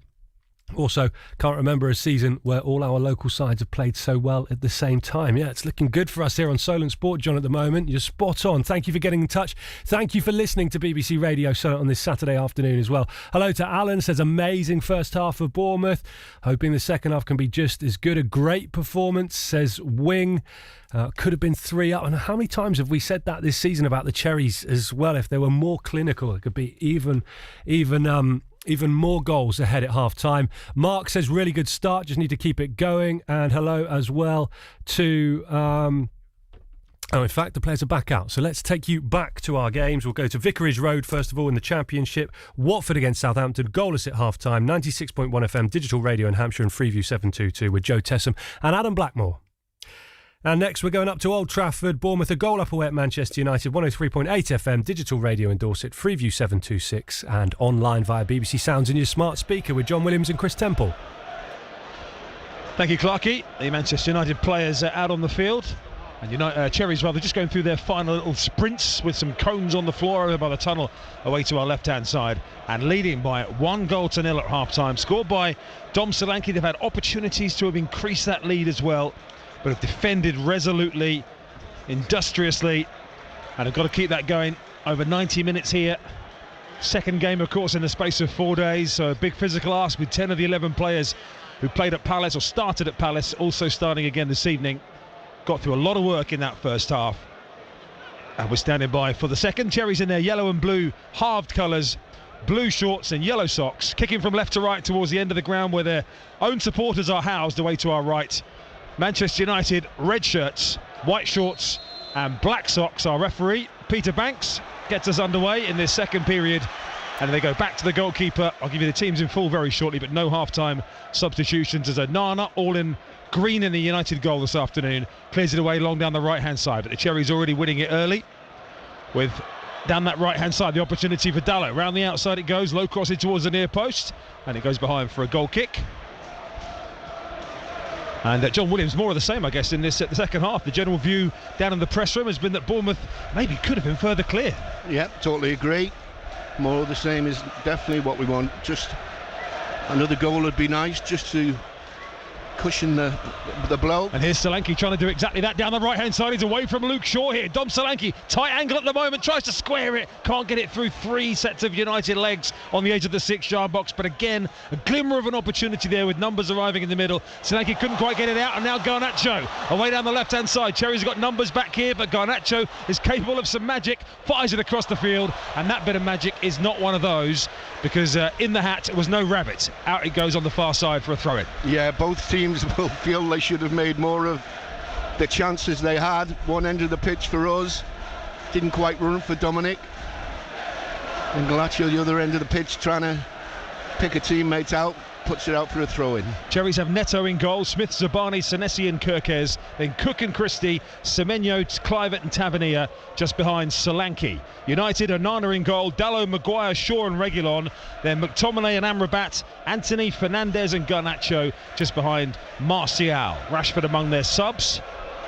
Cherries have almost got their usual bench this afternoon. No unexpected absences. Hamid Traore is still out ill, by the way, who is the brother of United's Amad Diallo, by the way. Those two are brothers. Amad Diallo not in the Manchester United squad today, as the ball over on the far side is picked off by Ryan Christie through the middle. Then he's lost it, unfortunately, to Bruno Fernandes, and now it's with McTominay for Manchester United out towards this left-hand side. It goes to Martial, who's got Garnacho wider. Reguilon round the outside, left side of the penalty area. Garnacho in field onto his stronger right foot. Room for a shot. It's deflected. Is it out towards the corner flag? It's going to be a United corner on that far right-hand side early in this second half, with Bournemouth leading 1-0. Yeah, I think it was Christie who just got the last block in, spun off his knee, out for the corner, taking quickly. Taking short in towards the near post. Cherries luckily had switched on just in time. Lewis Cook again was there to clear it away up towards the far side, the United right. Dalot, as they attack the Stretford end from right to left, Manchester United in the second half. We're sat in the Sir Bobby Charlton stand, in the main stand here at United, halfway inside the Bournemouth half, inside the United half of the field rather, right of the halfway line, lower tier. Cherries fans to our right. Manchester United have it out on the left-hand side with Anthony, who's up against Adam Smith. Back in field it goes to Garnacho. Cherries off, very often doubling up out on the left-hand side, particularly giving Adam Smith a bit of extra help. And now Semenyo is having to do the defensive work as Reguilon breaks into the penalty. Back it comes to McTominay on the penalty spot. Brilliant block from Kirkes, I think twice. Absolutely magnificent from Milos Kirkes to block it behind. It is a Manchester United corner. Well, Semenyo got done. Just see if they're going to take this quickly, this corner. Superb from Kirkes. Fernandes from the right-hand side hangs one deep to the back post. Semenyo had a free header, but he missed it. Comes all the way out to the left side of the box. Garnacho again, trying to find room for a shot. That one's half blocked as well. Headed clear by Clivett on the edge of his own penalty area. Bournemouth nearly had a chance to break there. It was Tavernier, and now an opportunity for Reguilon. Out it comes to the left, and Garnacho again. United really are peppering this left-hand side in this opening exchanges of the second half. That one comes off Zabani and goes behind for another United corner. I think Tav and Christie, they left it for one another on that break. Corner on the left to Manchester United. Runners coming from deep. Real intensity to the first 4 minutes of the second half for the home side, as you'd expect. Trailing by a 1-0 to the Cherries. Corner from Reguilon from the left-hand side, punched away by Neto to the edge of the penalty area, regathered by Garnacho. Kluivert with an awkward-looking challenge, stabbed it across his own 6-yard box, just about did enough. That's an amazing 1-2 between Kluivert and Solanke. Absolutely incredible. Across their own penalty area. I've never seen anything like that. Accidentally, as Fernandez's long ball is all the way through and behind for a Cherries goal kick. You've got to say, well defended all round there. What Kluivert was doing, though, I'm still not sure I know. Toe poking it across his own 6-yard box like a winger. Wow. You couldn't pull that off if you meant to. Anyway, they escaped the Cherries, and just a chance here to take a breather because it was a very busy spell. We're just seeing Kirkes, a replay of his blocks. 2 blocks. Well, it's brilliant there. Fantastic. 2 efforts from Bruno Fernandes in that previous passage of play. Lights shining down. It's now night sky above us here at Old Trafford, and the Cherries leading by a 1-0. Scored early on by Dom Solanke from Lewis Cook's cross. Lewis Cook has been absolutely monumental in this opening 45 minutes. Senesi as well. To be honest, again, looking all over the field at the work everyone's getting through, but Lewis Cook has been eye-catchingly good. As United's throwing down this near side is very poor and goes straight out of play between the technical areas for a throw-in to the Cherries. Yeah, Smithy's going to pick this one up. Just watching Cookie there. He's just having a look where Kirkes is for a big switch. Going into these games today, the Cherries were 3 points behind 10th place Chelsea, 3 points off the top half of the table. Having taken, of course, just 3 points in their opening 27 of the season. They've had 3 wins in the last 4. The only blip in the previous 6 games has been that thumping at Manchester City, but the Cherries won't be the only team to lose across Manchester at the Etihad, as it's lost by Kluivert in the United half of the field. Now it's over on the right-hand side, and it's Anthony from Manchester United, 30 yards out. Kluivert desperately trying to win it back, having been out-muscled initially. Fernandes to the left, and now Garnacho swings one deep. Maguire's got in at the back post free, nods it across the 6-yard box. Zabani clears, and players from both teams closing in on it. And there was Marcos Senesi, who was the hungriest to get there and travel out of defence with it. And now Lewis Cook down this right-hand side. Over the halfway line, Tavernier surprises Luke Shaw and wins a throw-in. Brilliant from Tavernier. Yeah, excellent work from Cookie again. Lovely weighted pass into Tav's feet. Again, it's that kind of intensity where United had just got surprised there that Tavernier had covered as much ground as he had so quickly as he had to put Shaw under pressure. As Adam Smith, very wary of Peter Banks handing out some quick yellow cards for time wasting today, is jogging on to take this throw in down the near side for Bournemouth. Near side the right, 20 yards from goal. In midfield it goes to Solanke, who was clipped by Amrabat, and then looked like Semenyo was pushed by Shaw, but Cherries have still got it. Over to the left-hand side, Tavernier feeds Kirkes outside him, but it was a bit telegraphed, and Dalot was able to get across there and block the intended ball from Kirkes. Kirkes hassles and tries to win it back. Tavernier over there as well. Some good work on that far side by Anthony to dribble out of a tight spot. And Manchester United back in possession with Dalot at right back. Still got a chance to win the ball back here. Harry Maguire turns back into his own penalty under pressure from Solanke, and just about manages to release the ball in time to his keeper Onana. A bit risky from Harry. They come down this near side, United now again with Reguilon, and back in field it goes to Luke Shaw. 17 defeats in 60 games in 2023 for United. It's their most losses in a calendar year since 2001 under Erik ten Hag this time around. As we said, they've won 8 out of 9 this year by a single goal. They've won 8 out of 9 against bottom half teams this year. At the moment, bottom half Bournemouth, tiny Bournemouth as they were called by Roy Hodgson, tongue-in-cheek in the week, are leading by a 1-0. United have given it away, and now it's a chance for Tavernier, left of the centre circle. Over the halfway line he goes from left to right, with Bournemouth in those yellow and blue half third kits today. Back in field it comes to Christie. And once again back to Zabani, and Bournemouth keeping a bit of possession here. Yeah, don't mind that. Just have a little blow for a minute or two. Smith down this near right hand side to Semenyo, who tucks in field away from Reguilon, and he was clipped, was he? Again the referee says no, maybe a slip by Semenyo. An opportunity for Martial now for Manchester United. Feeds it once again to Garnacho, who's almost Manchester United's go-to man in the final third of the field. His cross is shut down by Smith, and it's out for a throw-in by the corner flag. Great work by Smithy. Blocks it out, not for a corner but for a throw-in. Tough to do. Bad angle down there to get it off the pitch. Taken short by United across the top of the box to Amrabat. The Moroccan goes square again to Scott McTominay. Out towards the far touchline. Anthony up the right hand side, threads it down the right side of the box for Dalot, but there is Tavernier tracking him all the way back. Back it goes to Anthony once again as the wind continues to get up and whistle around Old Trafford. Still some light rain, but the wind is definitely whipping up inside the stadium. And Phil Billing has been called back to the bench, Willow, I think, to come on very shortly for the Cherries. Amrabat over on that far right hand side of Bournemouth, the one they're throwing there as it comes off Amrabat last under pressure from Tavernier. Kluivert, do you think? Possibly. I think he hasn't had his most effective game today, Kluivert. Not today, no. Again, his standards recently, like everybody else's, have been high, so when they're just a little bit off it... Well, I just think he's got through so much hard work. Yeah, he's another one who's played, of course, every recent game, despite coming off in some of them. So Phil Billing is going to come on very soon for the Cherries, probably for Kluivert, would be our guess. Just to get around the field and try and stop them picking up some of these second balls. It's McTominay now driving on through midfield for United in a very congested area of the field over on the right hand side. Now Anthony round the outside, Bruno Fernandes getting to the byline, options in the middle, but again there is Senesi to put it behind for a corner. Christie not happy with what went on there. He's having a go at Dominic. I think he was trying to pick him out and couldn't find him.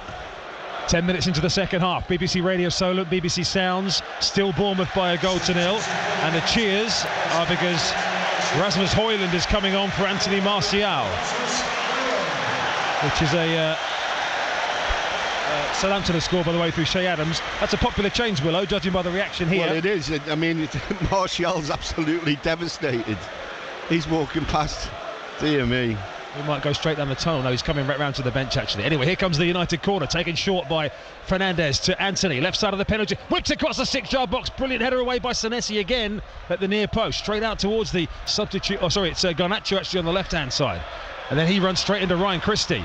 And Christie's given it back away, but he's managed to just about do enough to divert Garnacho away from goal, and it's back to Amrabat inside the Cherries half of the field.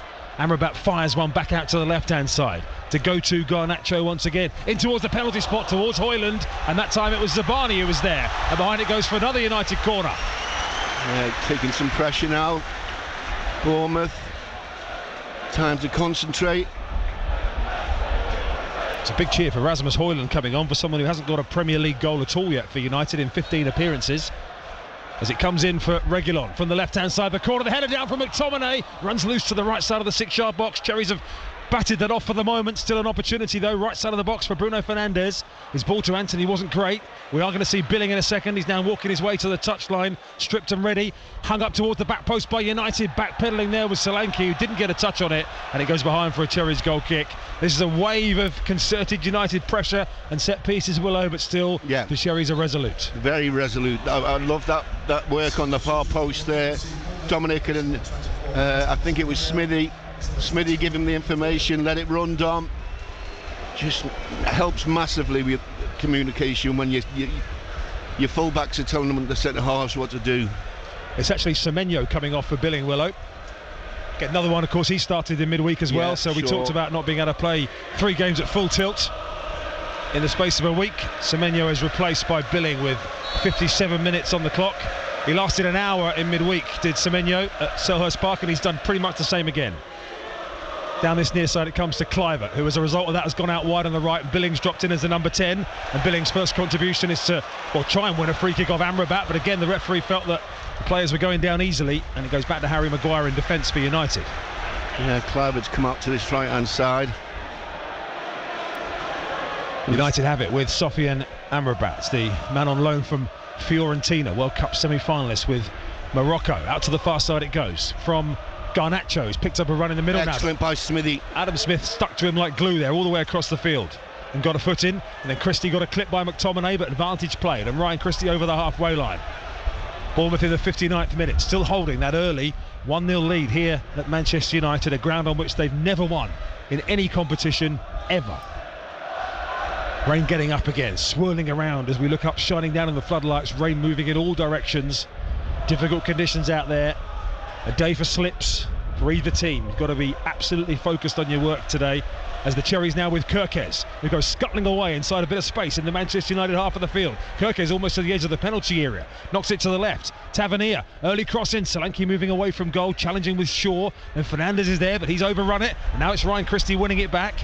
Picked out to the left-hand side again, and Tavernier almost crossing it into a fierce gale. Billing down the left-hand side, fires it across goal, and Solanke sliding in. Couldn't quite get a touch on it at the near post. Offside. The flag's up anyway, but the Billing left-hand side cross that we saw Kiefer Moore put in at Selhurst Park, nearly paying dividends again. What a cross. That was a crossfire hurricane again, right flying across the face of goal.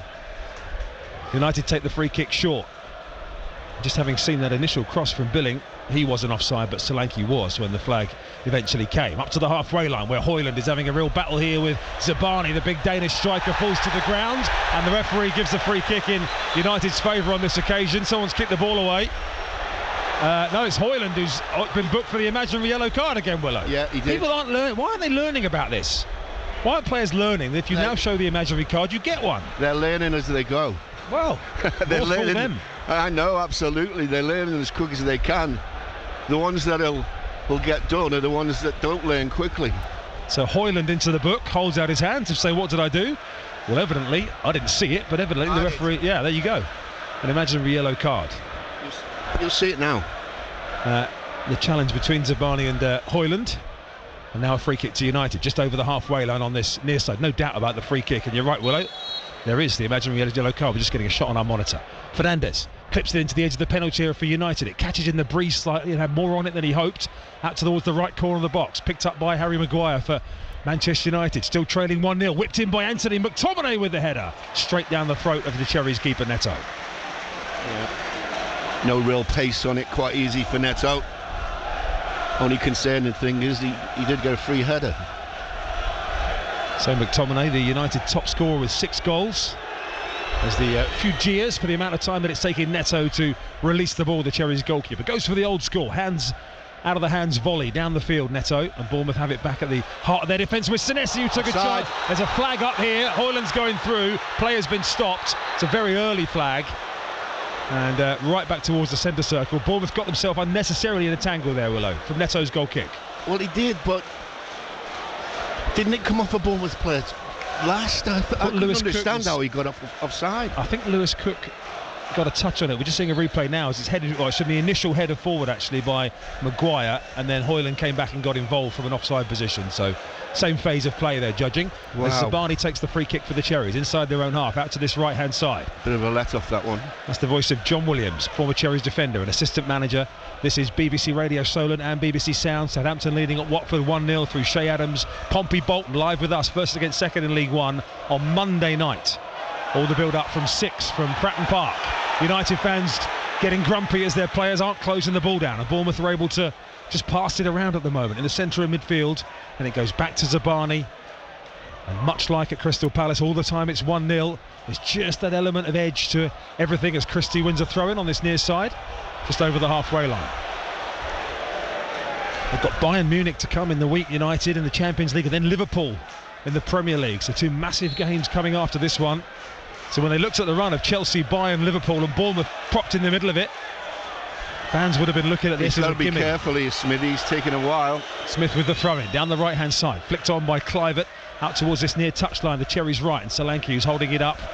And that's gone out of play off Solanke, and Reguilon takes the quick throw-in. Fernandes had 3 yellow shirts around him and just about managed to squeeze it out to Maguire, who travels up to the halfway line, right at the centre circle, the Premier League Player of the Month, looking up and trying to play one through the middle to Fernandes. It's behind him, Kluivert got a boot in, and Adam Smith's happy just to clear it away, out of play on this near side.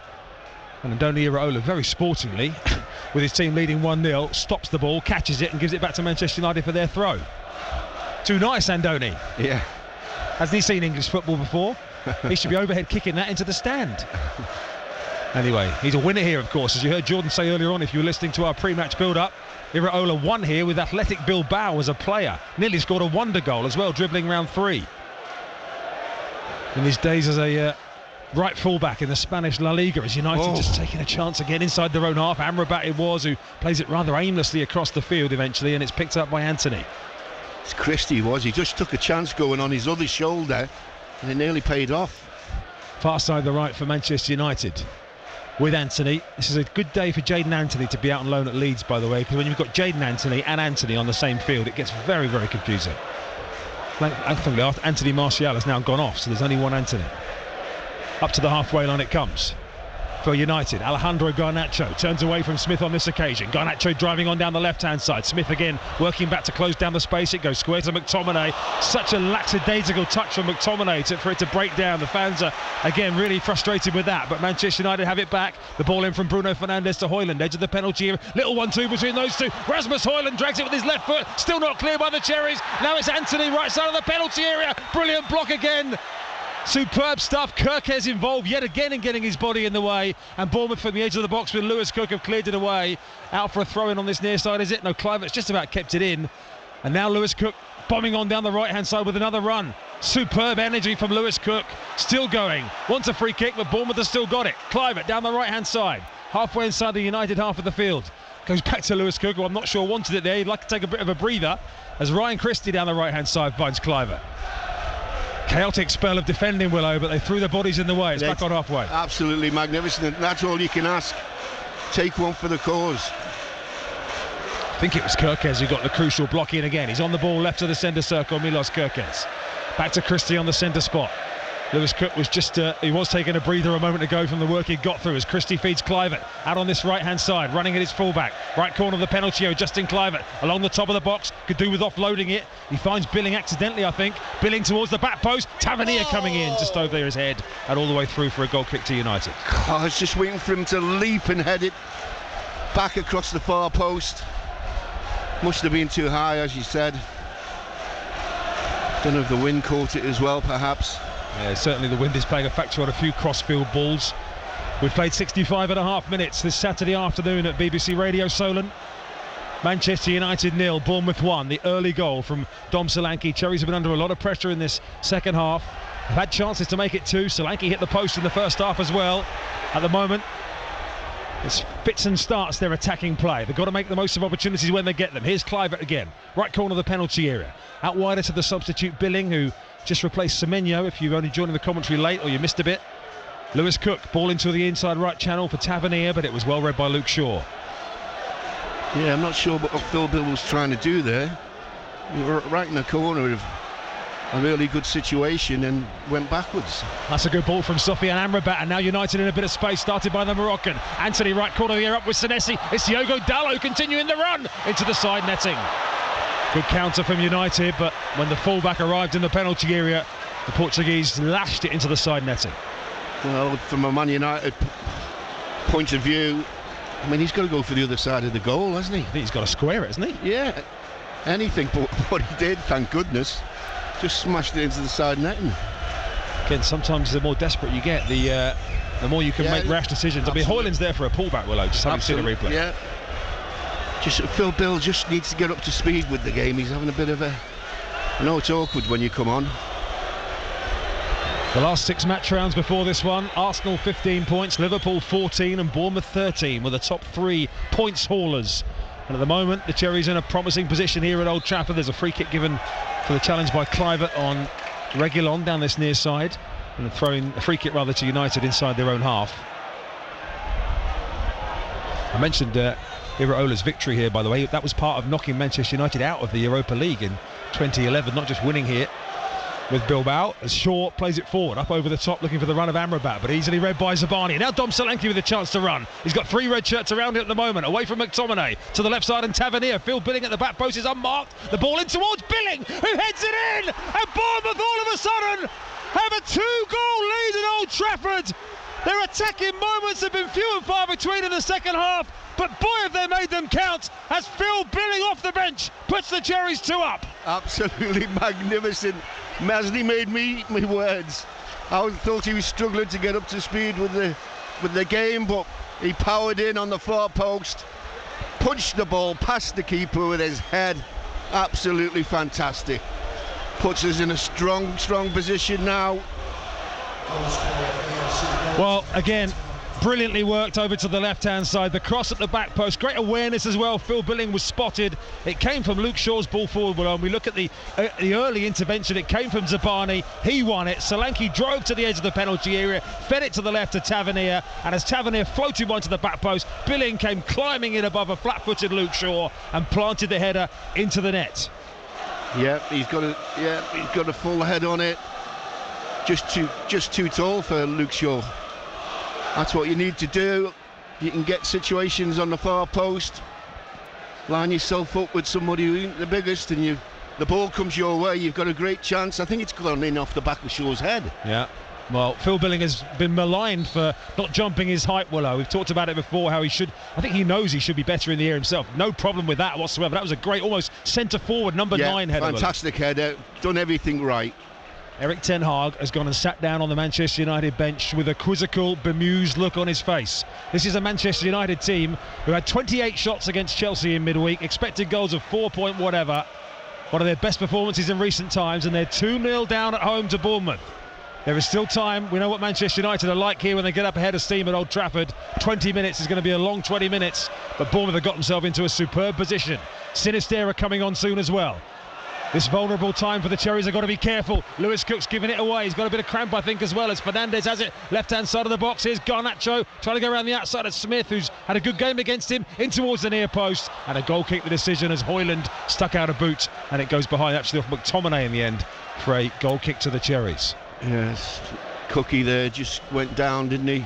Just holding the back of his Not hamstrings. surprised, are you? No, he's worked his socks off, but there's another sub coming on. Maybe he's coming off. Yeah, Sinistera coming on. So when you look at the bench, the central options for the Cherries, Rothwell, most likely the former Manchester United youngster. Obviously Gav Kilkenny's on there as well, but you think if there's a problem with Lewis Cook, then it will be Joe Rothwell who comes on. As the ball forward, flicked infield by Tavernier for the Cherries. Lovely layoff to Solanke. Fantastic layoff. Back out to the left-hand side, and Tavernier again, who's got Amrabat snapping away at his heels. Kirkes involved as well. Tavernier with some quick feet wins a free kick. Wide out on the left-hand side, 25 yards from goal. Here comes Luis Sinistera. Now Kluivert's the only one who's started all the games, and he's coming off. Cookie's holding his calf though, and he's at the back of his knee. Well, it is Kluivert coming off for Sinistera with 19 minutes to play. Manchester United 0, Bournemouth 2. This is the first time, Willow, that Bournemouth have scored multiple goals in 5 consecutive Premier League games today as well. Can break all sort of records if we can win here today. So on comes Sinistera, the man who helped to make one of the goals, of course. He'll have come here and played with Leeds when the big rivalry between Manchester United and Leeds. He's on for the last 20 minutes or so here, the Colombian winger. Cherries got a free kick out on the left-hand side. Phil Billings' header, adding to Dom Solanke's early goal to put Bournemouth in a 2-0 position away from home for the second time in 4 days in the Premier League. They saw it through at Selhurst. Can they do so at Old Trafford as we wait for this free kick? Just played in by Lewis Cook in towards the penalty spot, and Darlow at the back post has to put it behind his own byline. That's a Bournemouth corner. That was there to be got on the end of. Dear me, that was a fantastic ball. Beat everybody. We only had Phil Bull on the far post, so well, perhaps he couldn't quite get a leap. The applause you can hear away to our right is some of the Cherry supporters in the tier just to our right as Marcus Tavernier jogs over towards them to take the corner. A bit of applause for Kluivert as well, as he was walking around the edge of the pitch having been substituted. So Marcus Tavernier looking to use the wind, which looks like it is sort of swirling towards the Manchester United goal as we look away to our right. Corner flag's being buffeted, so's the assistant's colourful flag as well. In from Tavernier to the 6-yard box, diving header away at the near post from Reguilon, and that'll be another Cherries corner. Well, that near post looks vulnerable again. If you fancy just clipping one in there, somebody get a flick on again. Watched by a lot of spectators in the front few rows dressed in ponchos, just behind Marcus Tavernier, delivering this corner kick for the Cherries once again from this near side. Goes deeper this time and powered in for a third Bournemouth goal by Senesi, his second goal in 4 days, and this is dreamland at Old Trafford. It's Manchester United 0, Bournemouth 3, and there are 75,000 boos and 1,500 cheers. And 25,000 leaving the stadium. What a cross, what a header, what a night, absolutely incredible. Manchester United 0, Bournemouth 3. Remember the days when the Bournemouth went to Chelsea and won 3-0 and everyone went, what on earth happened there? Well, today everyone spoke in advance, Willow, about Bournemouth's best chance to get that elusive win at Manchester United. If you'd said with 17 minutes to go they'd be 3-0 up, I'd have said you'd on the whiskey all night. Now we've still got to just see it through. Maybe get one more. Marcus Tavernier has 2 assists in 6 minutes. Across for Billing to head in. I don't think I've ever seen so many people leave a stadium in one go. Well, lots around in front of us. Immediately got up as that header from Senesi at the back post planted into the bottom right-hand corner. He waited 9 months for a goal, Willow. He's got 2 in 4 days. London buses. Buenos Aires buses in the case of Marcus Senesi. So they have buses in Buenos Aires. Here come the Cherries again, who are absolutely on the crest of a wave now. Here's Sinistera. United at the back, just closing the door. There's been some United comebacks in the past, Willow. 3-0 down with 17 minutes to play. I'm not even sure a Fergie team could come back from that, but I don't want to be eating any words in 20 minutes from now. No. We'll see it through properly. We want the clean sheet next. Well, I'll tell you what, if people have been quietly noticing Bournemouth's form over the last few games... But this is going to scream at them. I think you're right, Willow. 3-0 at the moment, over on the right-hand side. Anthony, down the right-hand side it goes. Opportunity for Bruno Fernandes to whip one in, and there's Neto again, who's had another faultless afternoon so far, and bats it down and gathers it on the edge of his 6-yard line. Yeah, there's lots of faultless afternoons with the way the teams played this afternoon. Absolutely great goals as well, not fluky, no deflections or anything. Well, I was sitting next to someone in the press room earlier on, Willow, who was working for national television today, and I overheard them predict the score to somebody, and they said 3-0. They didn't mean 3-0 Bournemouth. No. Up over the halfway line come United on this near side. Amrabat is challenged by Sinistera. Out of play it goes for a United throw-in just over the halfway line. If the Premier League Manager of the Month judges are watching this and they've just given it to Erik ten Hag over Andoni Iraola, there might be a recount. Garnacho down the left-hand side. Højlund on the edge of the penalty area. Cherries have just got an important few minutes here, having gone 3 up to keep the door locked. McTominay there. Senesi sliding in again. Senesi's goal capping what has been an outstanding game for him personally as well. Over to the right-hand side and Anthony again. United will have a, no doubt, concerted spell of pressure in these remaining minutes. But Bournemouth, having gone 2 up, still showed the invention of forge forward, win corners, and give themselves an opportunity to put a 3-0 advantage on the board as Christie, back doing some defending inside his own half, puts it out for a throw-in on the far side. Yeah, again, Christie. We keep mentioning his name multiple times when we talk about Bournemouth. Out on the far side it goes. Manchester United have it once again. And for anyone just tuning in and picking up the scores throughout the afternoon, they'll be thinking, well, United's definitely had someone sent off. They must have done, to be 3-0 down at home to Bournemouth. Not true. Bournemouth have taken their opportunities in this second half, which there haven't been too many, but they put them in the net. 2 headers from Billing and Senesi to answer Solanke's early goal. Forward it comes from Amrabat. So Cherries fans sing the name of Iraola. Yes. Luke Shaw forward down this near touch down the left for United. Still Bournemouth keeping up their work rate as Solanke nearly pinches it from Amrabat on the halfway line. Yeah, still working hard, just following the same route as got them to 3-0. Manchester United having possession but not quite threatening. Cherries on this near side, defending at the moment. Solanke pressuring Bruno Fernandes, but it's back with the Red Devils again. Garnacho out towards the left-hand side, shown in field onto his right foot. A frustrated shot from Garnacho, poor decision making there. Rolled it along the ground straight into a Cherries defender. Yeah, didn't catch that one at all. Again, the panicky decisions now. Triple change coming for United. Marcus Rashford among them. Johnny Evans coming on at centre-half as well, and we're also going to see Facundo Pellistri, the young Uruguayan winger, as well. So 3 changes coming on for United in a moment. Luke Shaw. Again, is Erik ten Hag now looking to buy Munich in the week? 3-0 down, and so I'm going to save someone like Harry Maguire, who's bringing Johnny Evans on at centre-half, or Luke Shaw, who's not long back from injury, as Bournemouth have it inside their own half at the minute. Sinistera just getting himself caught between 2 decisions, and eventually does clear it up towards the halfway line for the Cherries, where it's lost by Solanke. Tavernier still working hard to win it.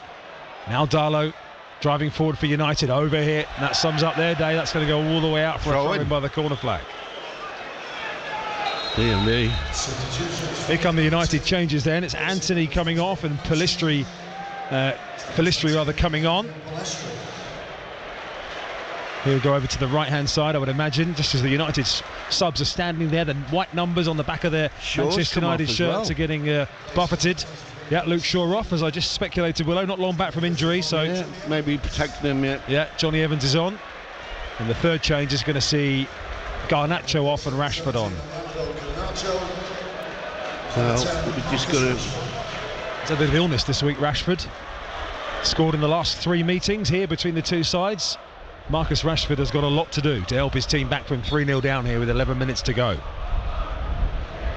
Yeah, just as long as we keep concentrating and look after ourselves, be no problem. You'd like to hope so. At 10 minutes left with 11 minutes left at 3-0 up, even away from home, even against a team packed with quality like United. The leading football website Transfer Market has the United squad valued at 850 million, Willow, compared to the Cherries 300 million. There's a gulf between class, and even that figure for the Cherries, of course, has been inflated recently with some of their signings who aren't even in the squad today. The likes of Aarons and Scott, of course, and Tyler Adams, and even Lloyd Kelly, who's very valuable to them as well. None of those available today. It's probably 80 to 100 million's worth of talent there not available, and the Cherries are 3-0 up at Man United. Dallo, right-hand side at the moment. Cherries with everybody back defending. This is going to go down at the moment. If it stays this way, as another of the Cherries' most famous days in the Premier League, as Rashford tries to knock it into the penalty area. Lewis Cook it was, who just dwelt for a second, but then is driving away up to the edge of his own penalty area. He's lost it, needs to be careful. Pellistri off the left-hand side, now teased in by Reguilon up to the far post. Out comes Neto again with another important catch in slippery conditions. Yes, it was. We've just got to be a bit careful. Lewis Cook there just trying to dribble out of defence. Sometimes put your foot through it. You're sitting on a 3-0 lead. Don't have to take any chances. Well, both these teams, Willow, had scored the same number of goals coming into this game today. They've both scored 18, but United had conceded 18 and the Cherries had conceded 30. That stat looks the wrong way around, doesn't it? It does now. Cherries 3 goals at Manchester United. We've had some big home results, of course, against United in the past. 2 wins at home, both inspired by Joshua King, the former United player. Junior Stanislas put a, Our fans singing "Can we play you every week?" Bit high. There's been some teams that they've never got a grips with. Manchester City, of course, they've never got a point off in the Premier League. Manchester United, they've had the odd day out against them, but mostly they've been pretty difficult games against Manchester United. But today, this has been a complete Cherries performance to lead 3-0 with 9 minutes remaining. I'm sure you'll want to stay with us after 5. We definitely want to hear your reaction. BBC Radio Solent and BBC Sounds. Here's Rashford. Along the halfway line it goes. That's an under-hit ball which Christie nearly managed to get in there ahead of McTominay. The Scotland battle in the midfield at the moment. Ryan Christie with the bragging rights over Scott McTominay. Forward it comes from Evans down this near side. Forward down the line from Reguilon, but there's Adam Smith, who's had another excellent game up against Garnacho. There's been fan games all over the pitch. It's going to be really difficult to single someone out. We'll try. Cherries on course for 3 away wins in the row in the Premier League. 4 wins in the last 5 as the ball goes back down this left-hand side to Reguilon once again for Manchester United. Again, the clean sheet, like at Crystal Palace in midweek, the clean sheet feels absolutely what the team deserves as Lewis Cook is up to halfway down this near side with Rashford in pursuit. Rashford's quicker than Lewis Cook, and unfortunately Rashford was cute there because heading down a blind alley, he made sure he got the free kick right out on the touchline. Yeah, he was unlucky. Dominic was actually in at one stage, but Cookie had his head down. Lewis Cook there, I just watched him running back from that position, got his head down, sprinted back to his position to make sure he was in the right slot. But here come United, left side of the box with Rashford, shows too much of that to Phil Billing. Rashford's claiming a foul by Sinistera, who was back there. The free kick's actually gone the Cherries' way for the challenge with Adam Smith on the edge of the penalty area. 3-0 Bournemouth, 7.5 minutes remaining. Oh, it's dreamland, isn't it? We did say we had a good feeling coming up. We did, yeah. Said this was a good opportunity. And it's turned out that way. Half time you felt 1-0 up, but with opportunities to score a second, you're like, I wonder if that might come back to haunt the Cherries. Well, this is going to go down in history. I look at saves, and again, one of the criticisms of United in midweek, there's a card coming out here for Bruno Fernandes. Not sure what that's for. Just as we get ready for the restart, Bruno Fernandes said something to the referee, and he's gone into the notebook. And that actually means, Willow, that he will be suspended for their game against Liverpool. What a stupid suspension for Bakchap. Wow. 5 yellows for him. They're just compounding the problem, aren't they? What a ridiculous suspension for Bakchap to miss a game like Liverpool.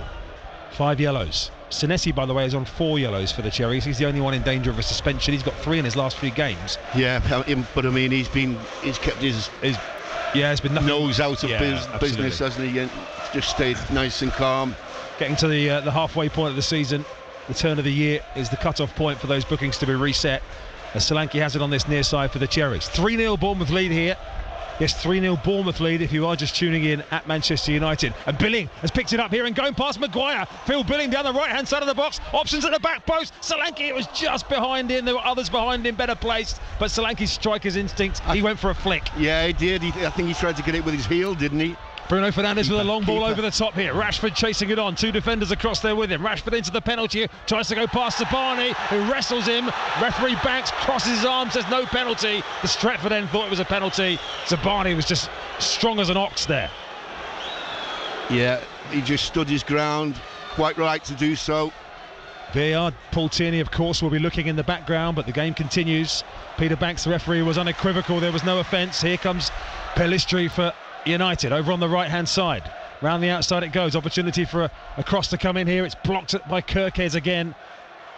Mention him, by the way. He's another one who's, again, we could mention everybody in dispatches, but Kirkes has probably made 4 brilliant blocks. Yeah, absolutely. Really put their bodies in front of the goal and said, hit me with it.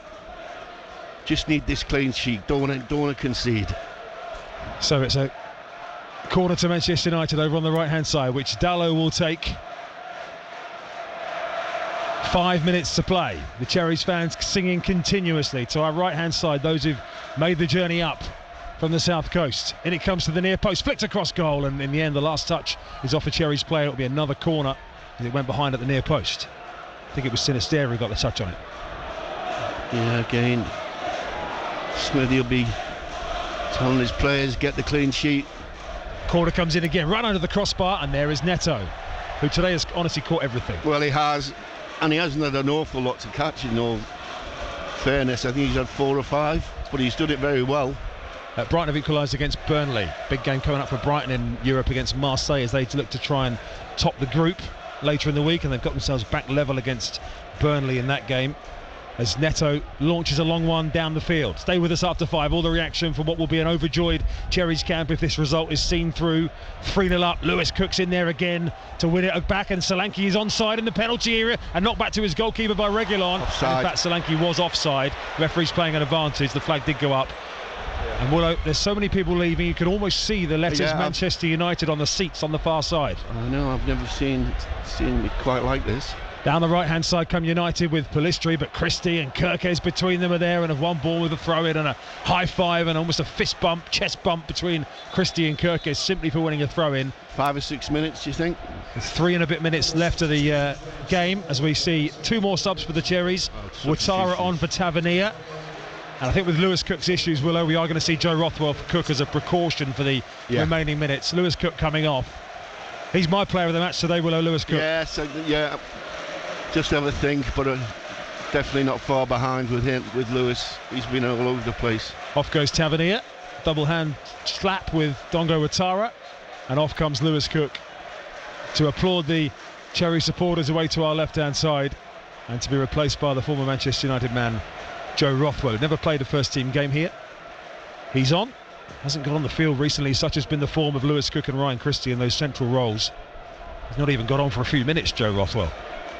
No, it's difficult, but happens at every club. Unfortunately, you can only pick 11.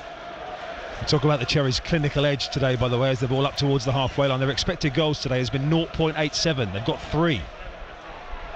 Manchester United have had 20 attempts on goal, but only 3 on target. 17 attempts off target. Cherries 4 shots on target, 3 goals. Could be more, yeah. That's clinical, isn't it? It is clinical.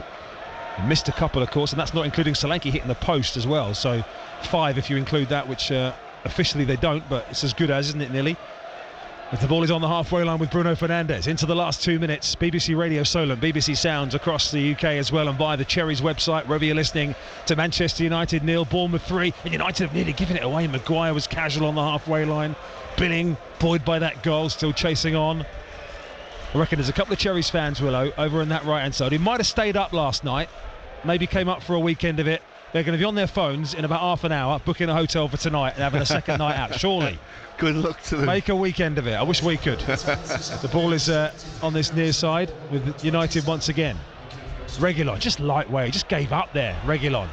Then he eventually tries to snap back and win it back, and he has turned it over for Manchester United as Bruno Fernandes plays a long diagonal down the middle. That's behind Pellistri and all the way through for a Cherries goal kick.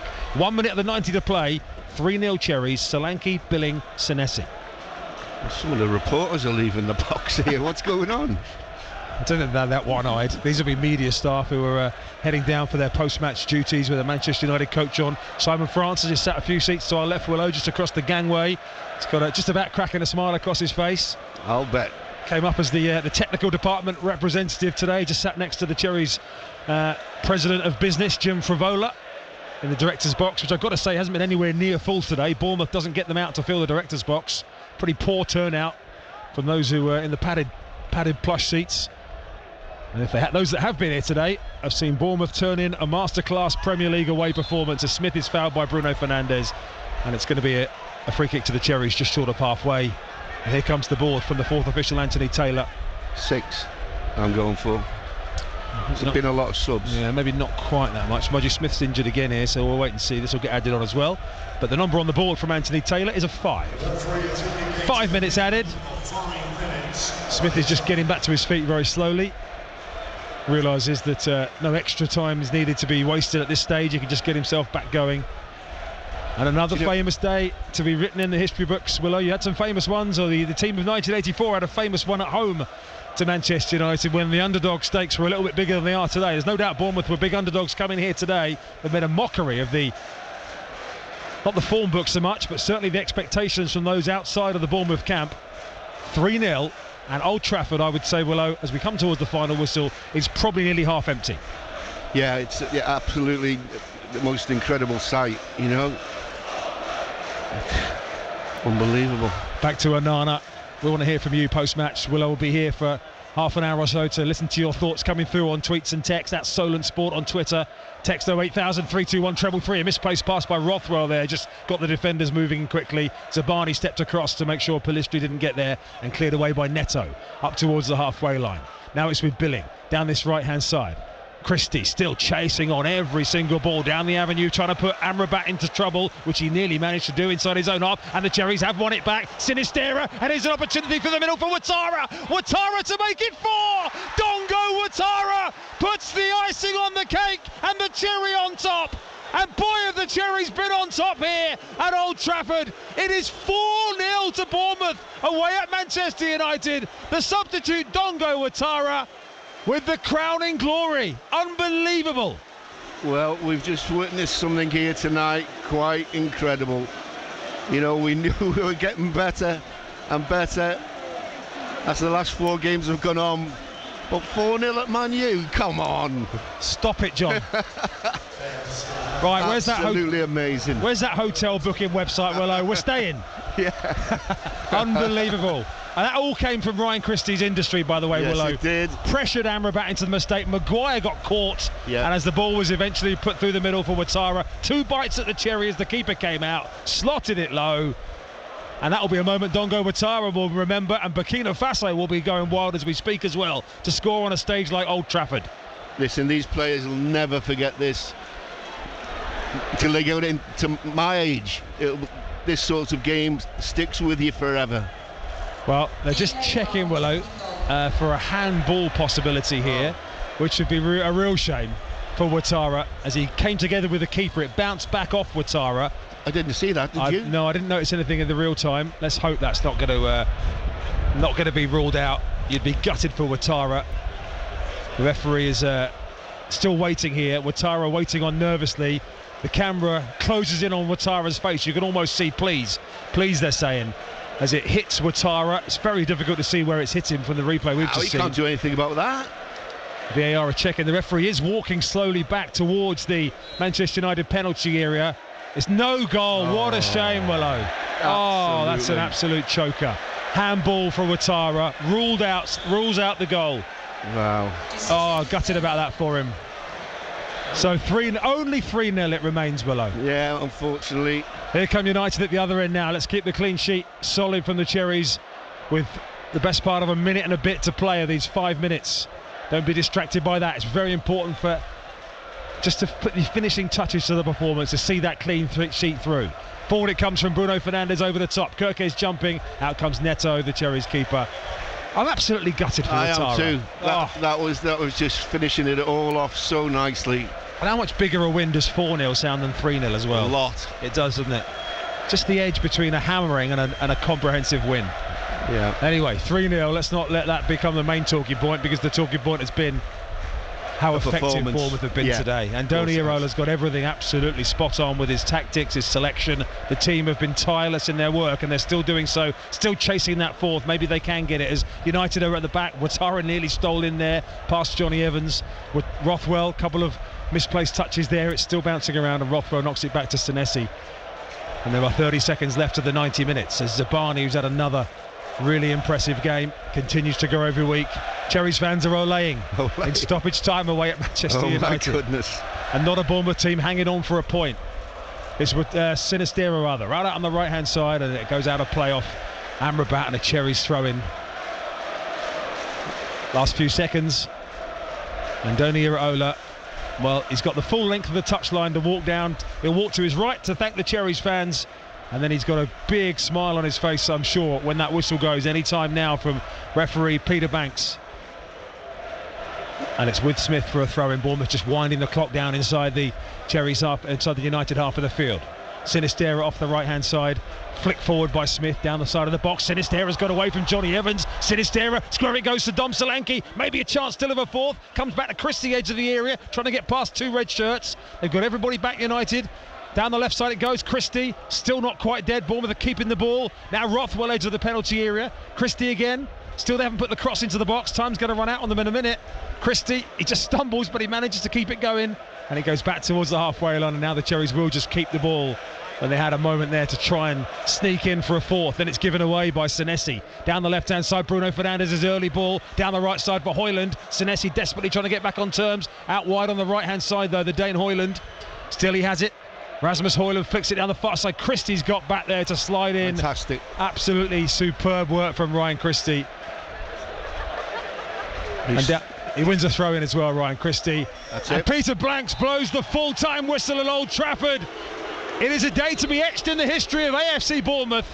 They've won by 3-0 at Manchester United. Their first ever win here on their 11th visit in all competitions. Dom Solanke set them on their way after 5 minutes, turning in Lewis Cook's cross. They hit the post, they had other opportunities as well. United had plenty of shots, but not enough of them caused Neto problems. And Bournemouth took their chances when they came at the other end. Billing headed in Tavernier's cross for 2-0 on 68 minutes. Senesi headed in Tavernier's corner for 3-0 on 74 minutes. And they thought they'd made it 4 in added time at the end of the game. Dongo Ouattara, though, his fourth, ruled out for a handball in the build-up. It's a day that those who've been here supporting Bournemouth, involved with Bournemouth, will never forget. They put United to the cleaners, 3-0. It's an absolute historic day for Bournemouth team to win 3-0. And to be fair, we deserved it. We had more chances than you would know. The boys were magnificent. Difficult to say a man of the match. I'll have another think about it, but I can see where you're coming from with Cookie. He was all over the place. Such hard work and endeavour, and an awful lot of skill and excellent football to watch. It couldn't have been a better day. Well, Manchester United, if the day gets better for Bournemouth fans, by the way, if you're not a big supporter of other local teams, Southampton have conceded a 97th minute equaliser at Watford, 1-1 there, as the Cherries players move their way away to our right-hand side to salute those who've made the long journey up. It's been a busy week on the road, a difficult journey to Selhurst Park on Wednesday, and now a horrible, wet and windy day in Manchester. But the Cherry supporters away to our right, getting their value, and now thanking the players for the effort that they've put in. And Iraola's name is sung loud and proud amongst them as well, as the manager joins in, but very much taking a back seat. Andoni Iraola almost reluctant to go over with his players, I think, letting them take the applause. Iraola just towards the back with his coaching staff, but it's his name you can hear being sung around Old Trafford here. Reaction to come. Willow, who else are your standouts today? I know you don't like to get off the fence, but I'm going to pin you down. Oh, dear me. Christie again, we kept mentioning him during the game. the centre halves. Dominic, it's so difficult when you can't just name everybody. It's every a game. collective. It's a collective noun, and the whole team deserve massive credit for putting on a performance like that.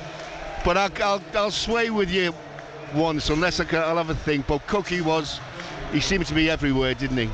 Well, seems to be absolutely everywhere. Yeah, Andoni Iraola just leaving the rest of the celebrations to his players. He walks off with Joe, the Cherries security advisor, down towards the tunnel. I'll go and speak to Andoni and the players very shortly indeed. Cherries fans, whether they're here, whether they're listening at home, like my good friends the Fairman family, by the way, down in Bournemouth, it has been a day to remember at Old Trafford. And to be honest, when everybody said this is Bournemouth's best opportunity to come here and get something, you might have thought nicking something, Willow, the best of intentions, but actually, as you say, a fully deserved 3-0 Well, win. we definitely thought that it was a great opportunity here today, but I didn't think it would come quite like that. 3-0 is absolutely amazing, and you know, our fans at the end taking Mickey a bit with the Olays, but really it was that sort of game towards the end. Well, the expected goals was very close. The possession was 69% United. The attempts were 20 United, 10 Bournemouth. But the shots on target was 4 Bournemouth and 3 for United. Ultimately, it's a day that goes down in the history of the Cherries. Their first ever victory here at Old Trafford. It's a theatre of Cherries dreams today. They've won 3-0. This is BBC Radio Solent Sport.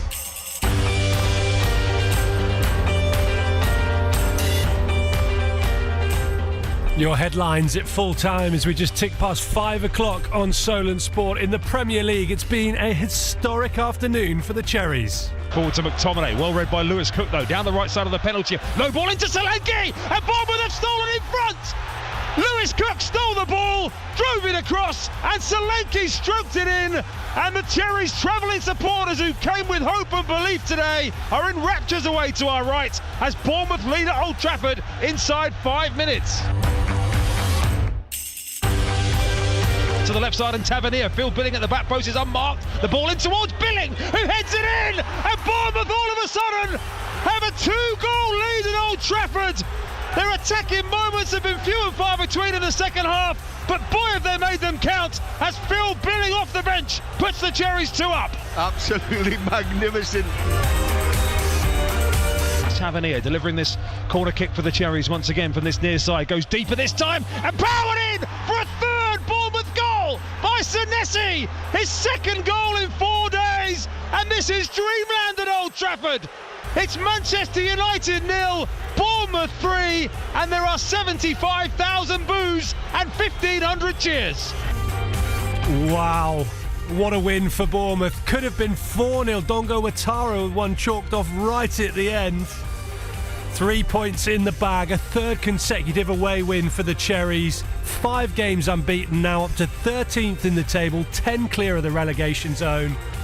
And a first ever win at Old Trafford in Andoni Iraola. The Cherries fans trust. They were singing his name loudly at the end of the game there. You could hear him in the background of the commentary. We'll hear from the Cherries boss in this final hour of the show, and your chance to get involved as well, please. At Solent Sport on Twitter, 08000 321 333 on WhatsApp, 81333 on the text. Start those with the word Solent, please. Bournemouth fans, where does that rank? You've had some pretty memorable days, historic days, big wins in the Premier League. Where is that one under your new manager? What about you Saints fans? You can get in touch as well in the Championship. Late disappointment at Vicarage Road. Here's what happened. He's got Ryan Fraser to his left. Fraser hangs the ball up to the back post. Adam Armstrong heads it down, and Shea Adams smashes it for his first goal in nearly 4 months. And Saints lead at Watford. It was the Adam Armstrong-Shea Adams combination. After good work from Stuart Armstrong, the cushion header from the captain, down for the man who ends his drought. He scored a winner at here 2 years ago. He's now given Saints the lead at Vicarage Road in 2023. And Shea Adams has his first goal since August the 19th. And Saints are ahead again. It's Watford 0, Southampton 1.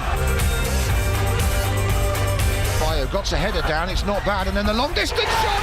I can't believe it's gone in, and I can't believe it is Reece Healey who's just come on the pitch, the substitute, and it's somehow gone under Bazunu's side as he's dived to his left.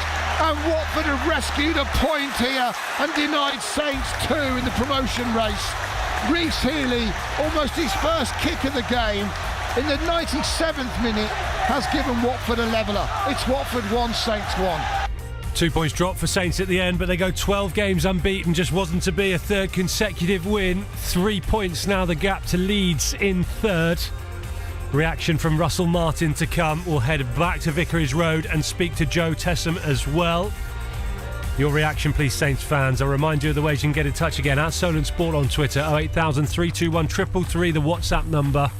Make Solent the first word. Do the same if you're texting us on 81333. We brought you a featured FA Trophy commentary today as well. Eastleigh against Aldershot, Hampshire derby in the third round. Eastleigh were 1-0 up at half-time. Here's what happened in the second half. Maguire drops a shoulder, gets past a defender, crosses it into the near post.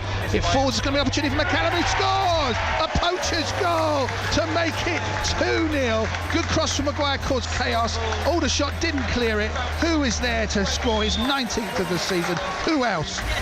But Paul McCallum. It is Eastleigh 2, Aldershot 0. Oh, here come Aldershot. This is an opportunity for the number 22 who has scored, who's got a goal back. Barham with his first touch. He's only been on the pitch a matter of seconds. That is what you call an instant impact. Game on here. Eastleigh 2, Aldershot 1. Tyler Frost miskicks it, but it's still going to fall to Tolaj, whose shot is blocked. And Minoga equalises. But Haji Minoga, on loan from Portsmouth, has brought things level here. It's all turned on its head. It's Eastleigh 2, Aldershot 2. And that's how it finished at the Silver Lake Stadium. So they've gone to penalties. You can hear them being taken right now on the BBC Sport website and app. Cliff Pledge guiding you through it as it happens. Elsewhere in the FA Trophy, AFC Tottenham have been knocked out 2-0 away at Horsham. Weymouth are out as well. They lost 2-0 at Hendon. And our only other non-league side in action today, which avoided the bad weather and the waterlogged pitches, Dorchester Town, have come away with all 3 points at Swindon Supermarine, a 2-1 victory for Tom Killick's side.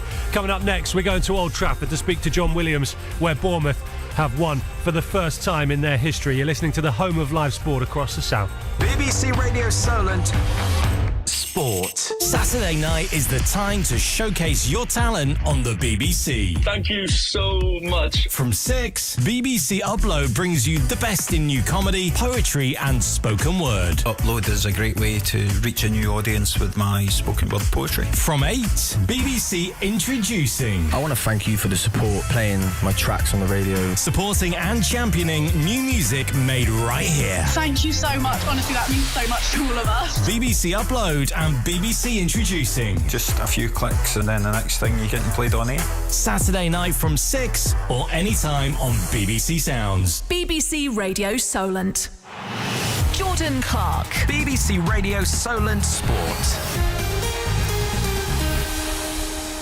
That's how we're looking on BBC Radio Solent once we've wrapped up things with the football. And don't forget, Late Night Joe on the way for you from 10 o'clock this evening through to the early hours of Sunday morning. We have got an hour now to get stuck into a 3-0 win, a historic 3-0 win for Bournemouth away at Manchester United. A 1-1 draw for Southampton away at Watford. A late equaliser scored by Reece Healy in the 96th minute to deny Saints all 3 points. And we'll keep you updated with what's happening at the Silver Lake Stadium as well, where they've gone to penalties after it finished Eastleigh 2, Aldershot 2 in the FA Trophy. Keep your messages coming in, please, as well. We'll come to those in a moment. We're going to head to Old Trafford first, though. Let's get some initial reaction from John Williams, former Bournemouth defender and assistant manager who was watching the game with Chris Temple. Willow, you've seen some big games, some historic wins for Bournemouth in the Premier League. Where does that one rank under Andoni Iraola? Listen, we've just, like you say, we've just watched history being made. That is the. Listen, I have to say though, on the way up, we thought this is the best chance we've had. Probably ever, you know, going back to 84, you know, through when we played here, and you know Eddie's time. But this one today, because of the way the team were performing, we thought we got a little chance here today, and look, didn't they take it? Absolutely magnificent performances all over the pitch. I've never seen Old Trafford empty out so quick in all my life. It was quite an incredible sight. but you know, that's due to the fact the way the boys played, and especially we've got the fourth one at the end, which was a bit unlucky because, you know, his arms were all over the place when you're trying to gain balance, and it didn't quite come off. But the boys from right from the goalkeeper right through were tremendous. It was good to watch. Listen, I didn't at 2-0. I'm sitting there looking at it and I'm thinking, I feel okay here, which is unusual for me because I worry about everything. But today it was such a solid performance. The goalkeeper came in and took charge when he had to, and it was just there's so many good things happened today. I can't wait to get on and watch Match of the Day. 10:20, John Williams. Yeah, if you and Chris can make it in time, that would be penning into the diaries of every Bournemouth fan now, I'm sure, this evening. Don't miss it. Look, and you all saw it coming. You know, I'll give you all credit. You, Chris, so many Bournemouth fans I saw on social media feeling like this was going to be the day. And so often when you see that, it never happens that way. It never works out. Today it did. But it's just the feeling I think we've been given from the previous games that we've watched, and the way the boys have played. Really, that's the main thing. You can see a progression every time we seem to play a game at the moment, which if you keep going, we'll certainly settle for that. But Andoni must be absolutely delighted with, you know, seeing. You score from a set play at the end just to compound the whole thing. Something you work on the training ground. That's absolutely magnificent fielding. It's like a double goal when something you've worked on the training ground happens and the lads pull it off. So he'll be in a great frame of mind, I'm sure, for days to come, just like all Bournemouth fans will. There's some beautiful passive movements as well. It wasn't just a smash and grab by any means. We had our possession. We had some really good wide positions where we got crosses in. Could have had one or two more, you know, but we're not being greedy. 3-0 at Old Trafford is fine.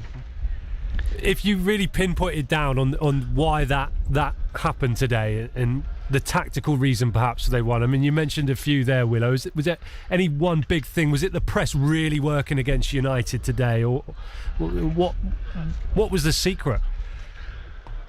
Hard work, people taking... Yeah, as simple as that. Well, not just that, but hard work, but people taking responsibility on the ball, people having the ball when it's dangerous for them to have the ball in certain situations. You know, you have to take, somebody's marking you, but they still give you the pass. That can be difficult at times, but these boys don't seem to mind that these days. That's one attribute I would have loved to have had when I was playing myself, but these boys seem to take responsibility so easily. And it shows in the play, because you know you only have to have 3, 4, 5 quick passes and one of their players switches off and you're out and you're in goals or wide positions, crosses. There's so much to this team. There's so much still to come, in fact, isn't there? You know, this has been a great day. Maybe we can see this as the start of something really big. Well, I want to talk to you a great deal more, so don't go anywhere. We'll hear from Andoni Iraola. I want to talk about Lewis Cook's performance in particular, and some of those blocks from Milos Kerkez as well. I think the scoreline was at 1-0 at the time. We'll discuss all of that. We'll hear from the manager as well. Chris Temple, Bournemouth fans, has headed off down to the tunnel at Old Trafford to speak to Andoni Iraola.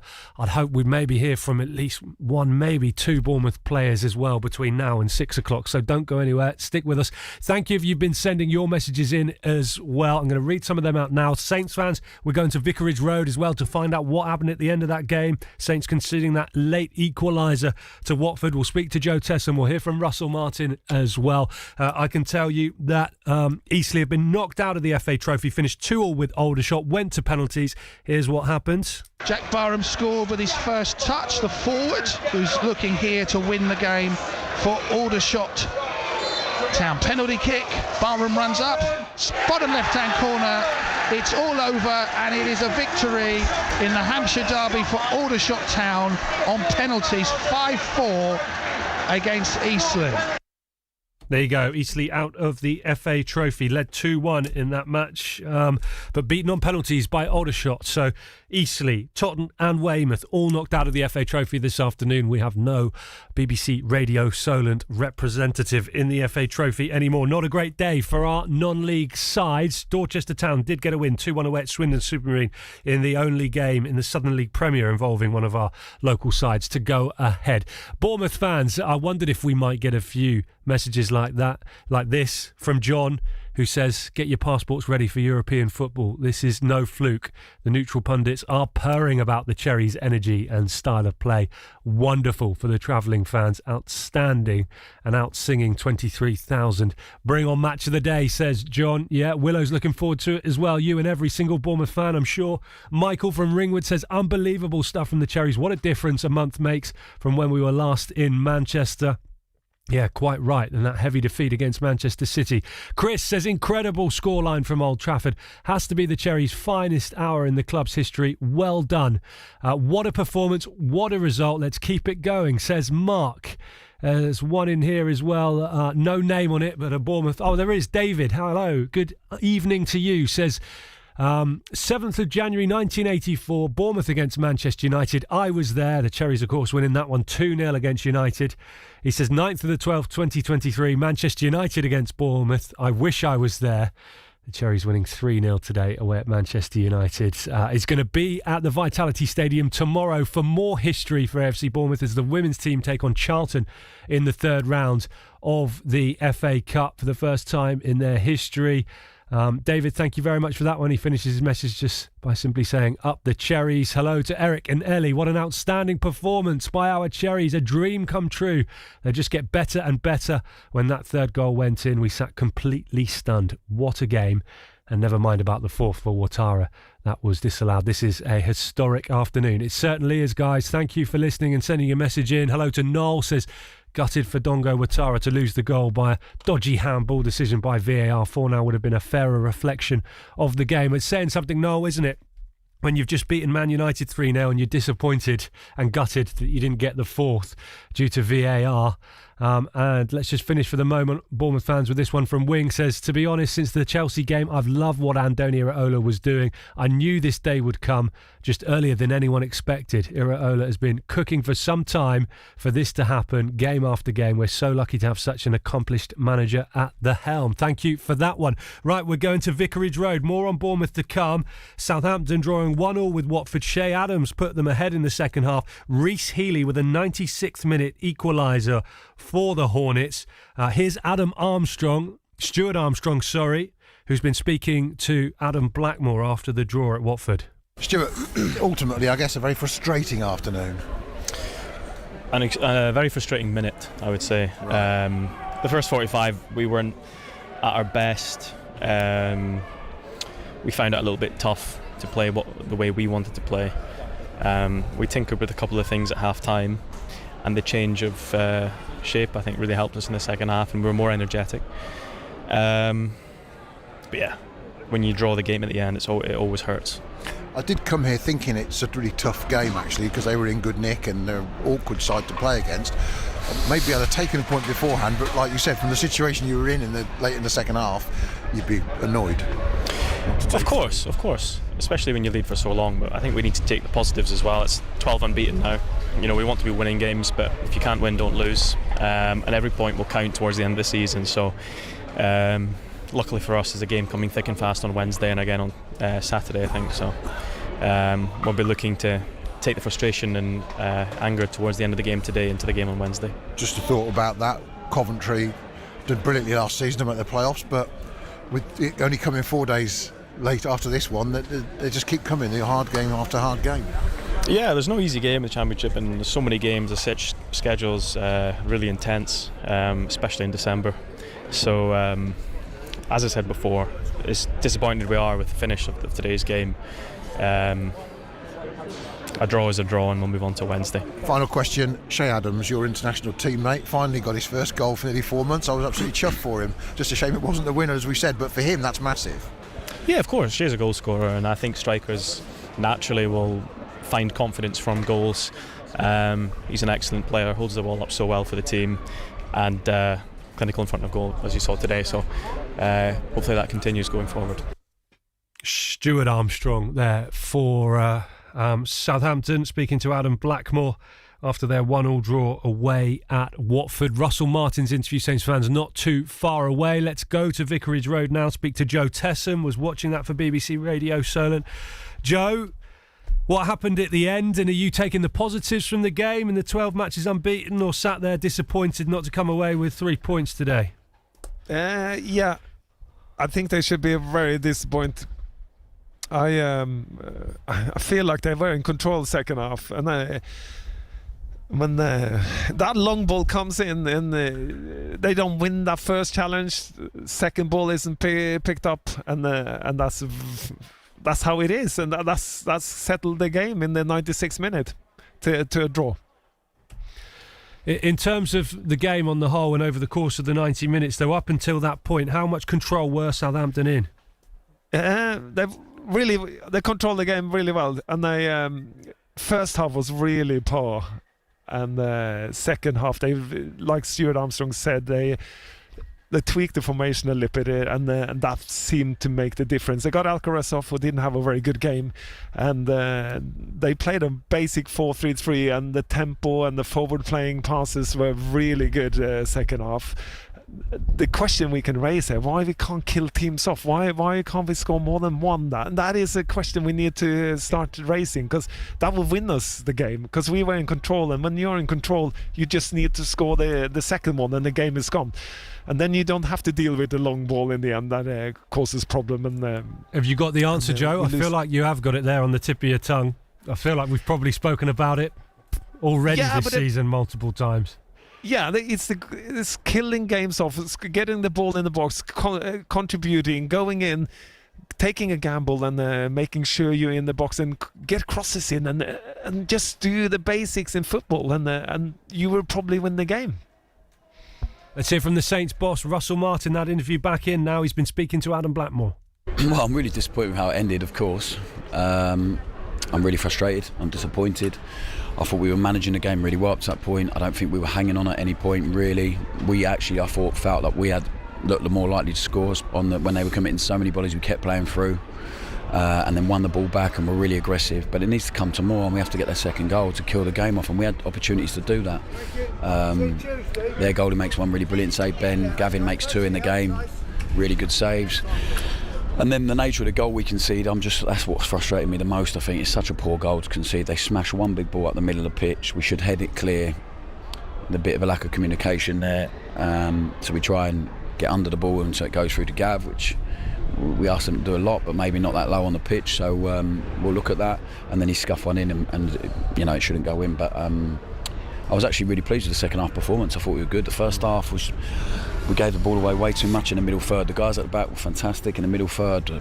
The energy with the ball, and it's not down to technical capability. It was just the energy wasn't there, because they're fantastic footballers, and they're brilliant people, and they're growing in confidence and courage all the time. But the ball turned over way too much, and so it weren't as smooth or as fluid as it could have been or should have been, albeit it was quite controlled. And the second half was better. We had more of a threat. Ryan Fraser come on, gave us a bit of the shape. Change helped us, I think. So I'm disappointed that the game ends up how it does, because we should be here at least 1-0, because they didn't really have much at all in that last 15 minutes. And the shame for your two centre-backs with the way they scored is that they'd been immense all afternoon. I thought the blocks and interceptions. Yeah, but it's one of them. So you have a moment in a game where it's difficult. We didn't quite deal with it well enough. And Gavin and the two centre-halves will be frustrated with that, but they've been amazing, so I'm not going to criticise them. I'm not also going to lie, we should do better for the goal and it shouldn't go in. So I'm disappointed. Like if someone scores in the top corner or they score a brilliant team goal or whatever. So I'm more disappointed about that. Pleased for Shea Adams though to get his first goal since August. That was big for him. Yeah, he was really good. He was very good when he went as the 9 and become the focal point of the attack in the second half. Playing a bit of a different role in the first half, obviously, which I thought he did really well against Cardiff. But that goal doing the world of good. He was great today, and hopefully that will give him some confidence and he can kick on. Just a final thought, please, on Flynn Downs, his illness. How is he? Yeah, it's a big loss for us today. So I don't think you can underestimate that. What I would say is Joe Aribo coming in the team was outstanding. Incredibly proud of him for playing like that when he hasn't played very much. And I thought Shea Charles did great, but against a team that's so athletic as well. Flynn was a big loss for us because of his athleticism and aggression, but he really tried, bless him. He drove up late, he was sick, and he drove up late yesterday, last night, separately from the team to see if he could get fit, but he woke up this morning and was still really poorly, so he's gone home and hopefully he gets fit and recovers very quickly. There you go, Russell Martin, the Saints boss, with Adam Blackmore after a 1-1 draw away at Watford in the Championship this afternoon. Shea Adams with the opener for Saints in the second half. Reece Healy with a 96th minute equaliser for Watford. We'll go back to Joe Tessam in a second. Let's just read some of your messages, Saints fans. Steve's in touch from Ashurst, says shocking result for Saints. They're playoff bound seemingly and out of the race for the top two. It won't matter if they finish third or sixth. They're going to have to do it via the lottery. But even if they went up, their levels are nowhere near good enough for the Premier League. Steve, thank you very much for that one. Hello to Stet as well in touch. Says, before the game, I fretted about an away loss and hoped for a draw. I was gutted to leak so late in the game, but unbeaten run continues. Thank you for that one. Hello to Chris. Listening in from Newport, says dropping 2 points late is always painful. Today's game was characterised by a ref who did Saints few favours and a Watford side which seems to be one of the dirtiest teams in the division. Chris, thank you for that one. Hello to Jim in Fareham, says Saints only have themselves to blame. Would have been a scrappy win, but for a Bazunu howler, didn't keep the ball well enough. Jim, thank you. And hello to Gouldy as well. Goldie says, gutted with the result today. We're always likely to let one in. You never feel comfortable with Saints only one up. Need to create and score more if they're going to get automatic promotion. Feel top two are just too far away in the form. And with the points gap at the moment is already too big. Feel pressure of having to win every game at the moment is huge on the players. Gouldy, thank you very much. Let's go back to Joe Tessam. Joe, what do you think about the league situation then in terms of, you know, the job on for Southampton now? So what, they are fourth, 38 points, 10 points off Ipswich in second, 11 off Leicester at top of the table, a 3-point gap now to Leeds in third. It's still a long way to go. How are you feeling about it all? It seems a lot of sort of Saints fans feeling down after that tonight, which I understand from the result, but 12 games unbeaten now, it's still really impressive. Yeah, and it is important when you don't win, don't lose the game, and they did that today. But it's just a matter of 96 minutes losing the game losing 2 points in 96 minutes is not good. I think you need to concentrate about yourself in this league because it's such a long league and there's so many games. And if you start worrying about things, just concentrate about where you are and get it going. And if it's so that you keep yourself in the playoffs place, you keep a positive frame of mind instead of having to chase to get up to that position. But just flow along, get the points, don't lose. And you don't know where you're going to end up in the end of the season. But today we lost 2 points today in my eyes, and that's critical in this league.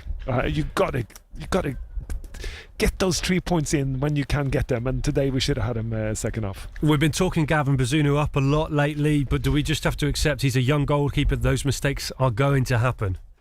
Yeah, I just praised him, didn't I? Just before that last goal and the last long ball and the shot between Bednarek's left, which he scuffed shot in, but he looks like he can do more from that. He just had two brilliant saves in the game. Well, one first half and one second half, and then that save in the end when he should make it, he doesn't, and that is kind of where you keep yourself in the game and win 3 points, and you need keepers to save the points, and he didn't in the end, and that's unfortunate, but that's a learning curve for him as well.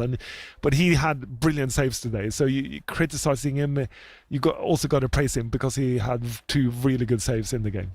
We just heard from Russell Martin there on Flynn down, so travelled up separately to the rest of the team in the hope that he would recover and be fit for today's game, but missed out in the end through illness, so we'll wait and see whether he's ready to go for the trip to Coventry on Wednesday night. Joe Aribo came in for him. Joe, how did he get on today?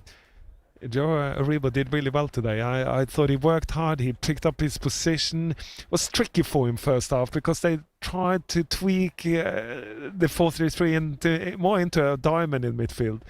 And he had to work really hard and find his way, and it was much easier for him as well when we played a basic 4-3-3.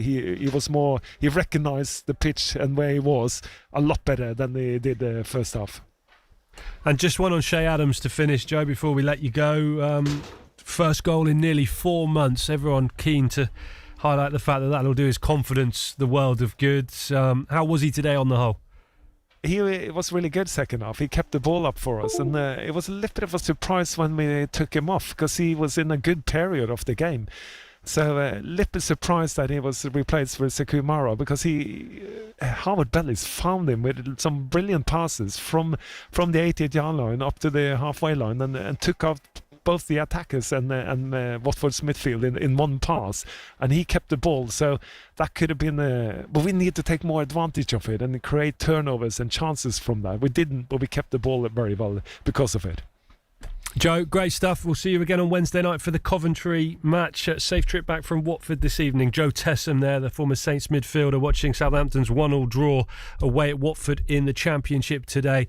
We've already heard from Russell Martin, and we heard from Stuart Armstrong as well. You get the best of the reaction if you've missed any of it, Saints fans, up on BBC Sounds. There'll be links on @SolentSport on Twitter. And keep your messages coming in, please, as well. @SolentSport on Twitter, 08000 321 333 on WhatsApp, 81333 on the text. Start your text and WhatsApp messages with the word Solent so they reach us here in the studio.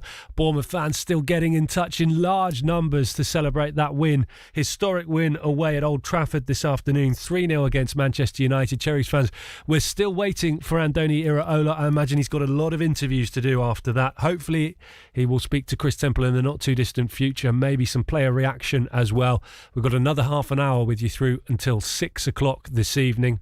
I've got some more of your messages as well. My Twitter feed is just refreshed and there's loads from Bournemouth fans, so let's do some of those now.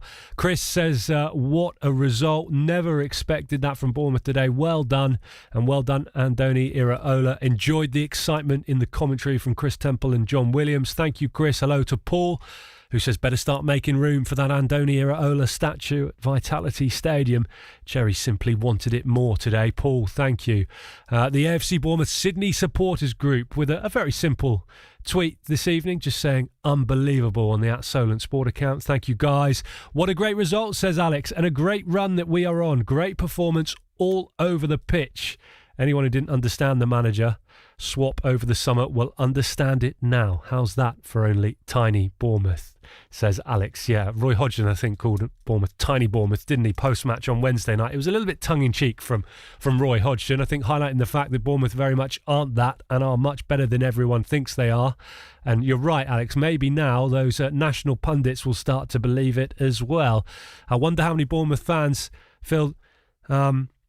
based on everything they've seen now over the last few months, exactly where this team is at, but more importantly, perhaps, without getting too carried away, where this team might be going under Andoni Iraola. Who else have we got? We got Daniel, who says, what a beautiful day. Such a great performance from the wonderful AFC Bournemouth. Very proud of the team and staff. What a time to be a Cherries fan. Well done to those who travelled up as well. Excellent noise, says Daniel. Heard them from BBC Radio Solent in the background very loudly. And it'll be a great evening up the Cherries. Thank you very much, Daniel. I'm going to do a few more in a moment, but as we've just gone 5:30, not long gone 5:30, let's recap the headlines for you here on the home of live sport across the south. Text 81333. Start your message with the word Solent. Texts are charged at your standard message rate. See our privacy notice at bbc.co.uk/local radio privacy. BBC Radio Solent.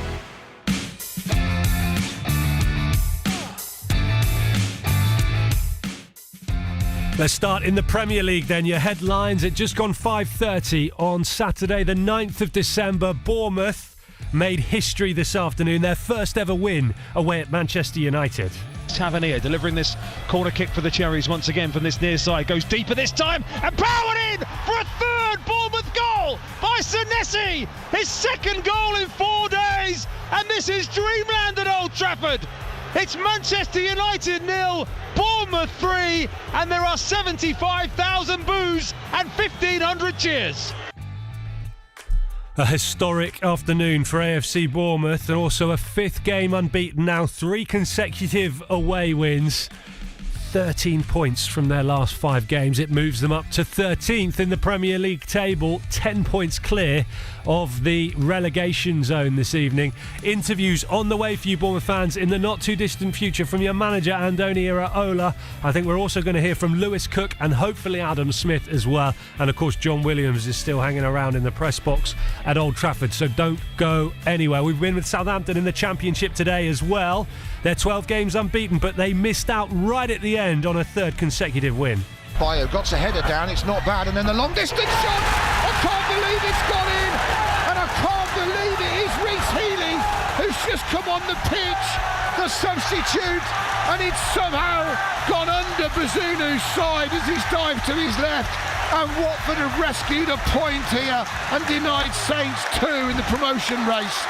Reece Healey, almost his first kick of the game, in the 97th minute, has given Watford a leveller. It's Watford 1, Saints 1. Just a point leaves Saints 4th in the Championship table, 10 points off the top 2. We've heard from the Saints boss Russell Martin after the game. He says they've got to start putting these matches to bed. I'm really frustrated, I'm disappointed, but it needs to come to more, and we have to get their second goal to kill the game off, and we had opportunities to do that. I think it's such a poor goal to concede. They smashed one big ball up the middle of the pitch. That interview will be going up on BBC Sounds. Links on @Solent Sport. We also heard from Stuart Armstrong as well, the Southampton midfielder, after that draw away at Watford. What about our featured non-league game today? The FA Trophy, third round. Eastleigh, well, they led 1-0 and then 2-1. Or 2-0, sorry, they were leading against Aldershot. They were pegged back to 2-2. It went to penalties, and this happened. Jack Barham scored with his first touch, the forward, who's looking here to win the game for Aldershot Town. Penalty kick, Barham runs up, bottom left-hand corner, it's all over, and it is a victory in the Hampshire Derby for Aldershot Town on penalties, 5-4 against Eastleigh.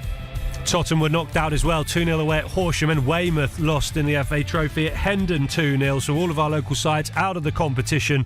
There was a non-league win today in the one game that went ahead involving a local side in the Southern League Premier Division. Dorchester Town 2-1 victory away at Swindon Supermarine. Will Fletcher with both of the goals for Tom Killick's side. Coming up next then, we will hear reaction from the Bournemouth boss Andoni Iraola and a couple of players, more from John Williams, more of your messages as well. You're listening to the home of live sport across the south.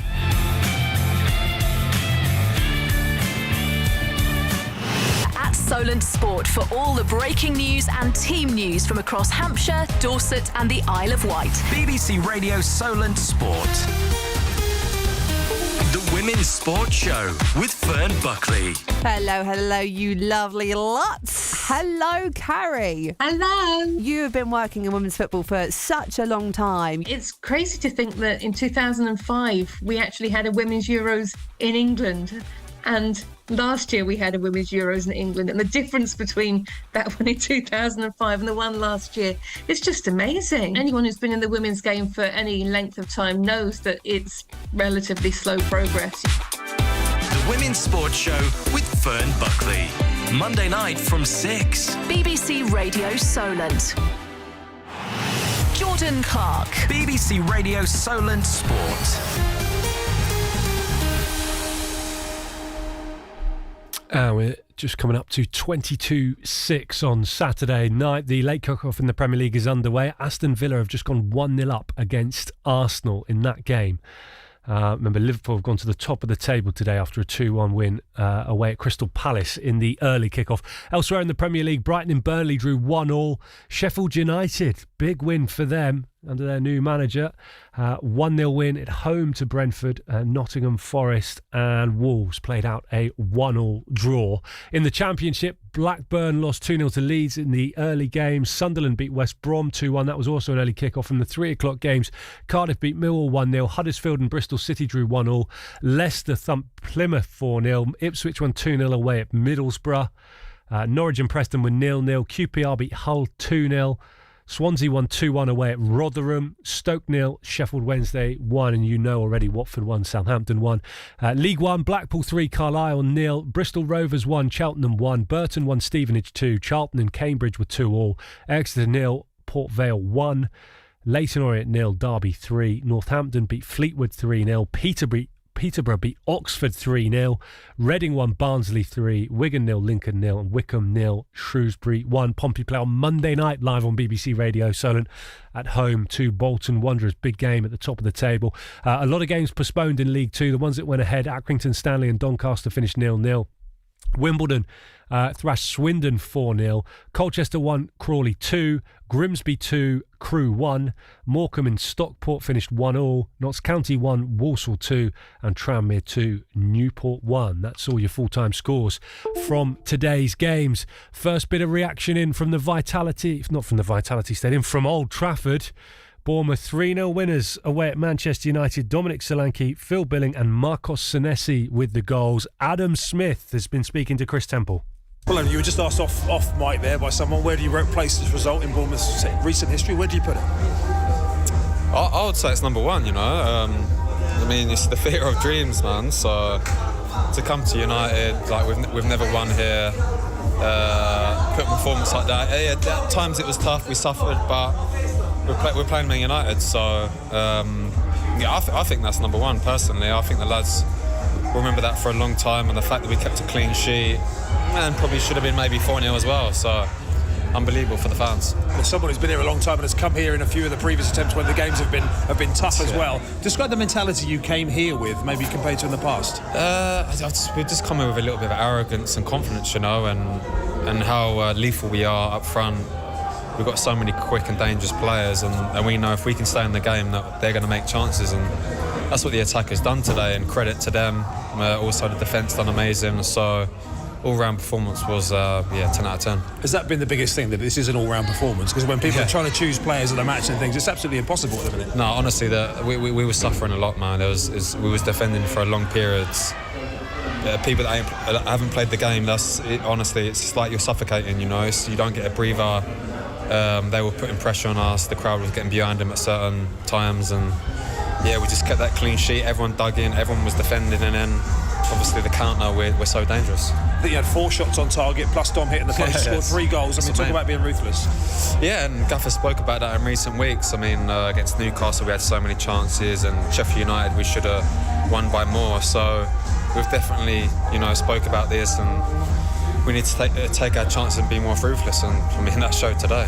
How much are you enjoying being in this team? I'll say it's one of my enjoyable moments, if I'm honest. That season maybe when we finished 9th, but it's a different team that I'm in now. That's just the pace and power that we've got is just like honestly off the charts, and even the attacking players that we've got coming off the bench, it's just honestly scary how good this group is and how good it could be.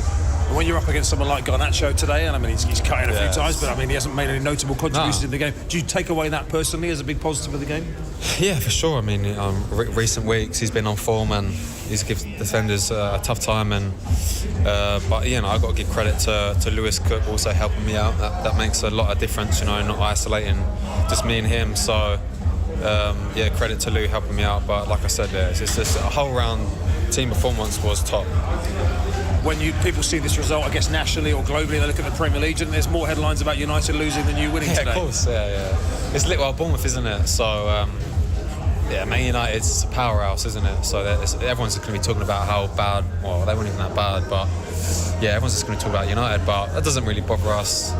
We're here to do a job, and that's what we've done, and then enjoy a few days off, and then look forward to Luton, because it's going to be another tough game, and we can't get too carried away. We have to keep humble and work harder, and start looking up the table instead of being in a relegation battle that is not enjoyable. When does the pendulum swing though? When do people say, okay, let's give Bournemouth some credit, rather than let's say, honestly, United lost? I don't think we ever get credit, if I'm honest. It's just because it's Bournemouth. So unless we're top 6, then I'll probably say we'll get credit. But other than that, no one really takes a notice of us. But I suppose that's kind of a positive for us, that kind of pressure's off and we can just enjoy our football.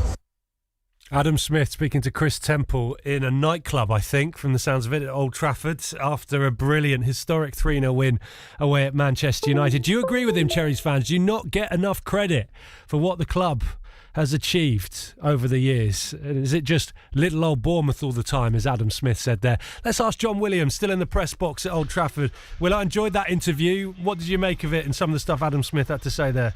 Yeah, it was a great interview, wasn't it? You know, everything he said was spot on. This will change things, I think. This is, you know, nobody expected us to come here today, play them off the park and score 3, and it could have been 5. Yeah. So I agree with him totally. We've always been.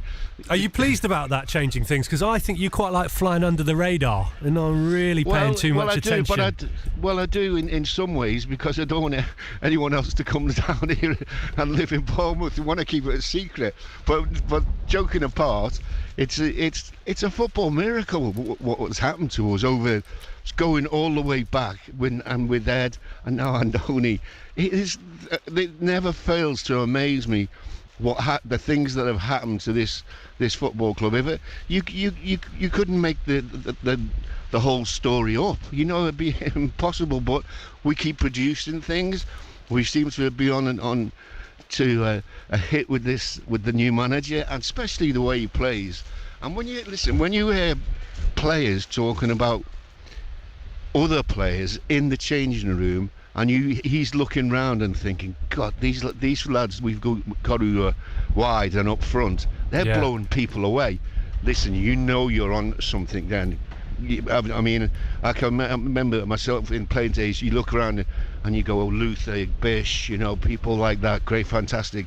But these lads in forward positions, they are red hot, mate. Well, coming from Adam Smith as well, you think about some of the Bournemouth players he's played alongside in the 10 years he's been at the club. So for him to say that as well, and you've got to respect that. He said about looking up now and not looking over your shoulder in a relegation battle. 10 points clear of the bottom 3 tonight. After that, can Bournemouth start to do that now? We're all different on that one, aren't we? We're all human nature. Some of us will always look down. I always make sure there's enough points. Listen, we're starting to talk about 40 points or mention 40 points already, and there's plenty more games to go and for us to enjoy. But listen, I heard him say as well, you don't want to be looking down, and because in a relegation fight it's not nice when you're pushing and going forward and moving up the league. It's a little bit less pressure, and you can do a little bit more on the ball, and that just gathers momentum in.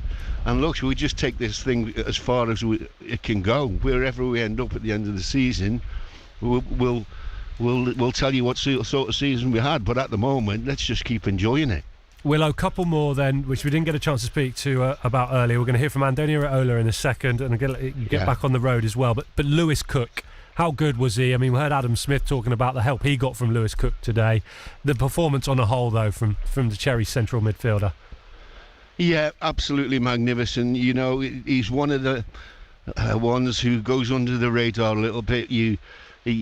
When you're watching him, you can see the work he's doing off the ball, and he sits in front of the two centre halves. He doesn't let the centre forward get a pass into his feet.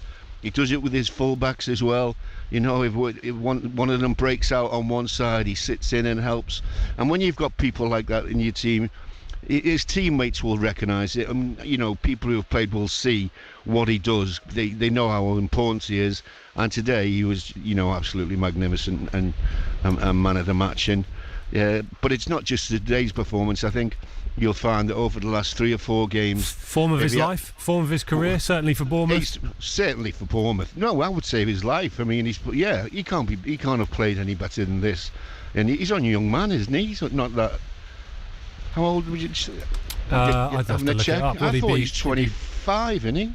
Yeah, mid-20s at least, Lewis Cook, I think. Yeah, listen, he's in the middle of his career. He's 26, says producer Dan in my ear.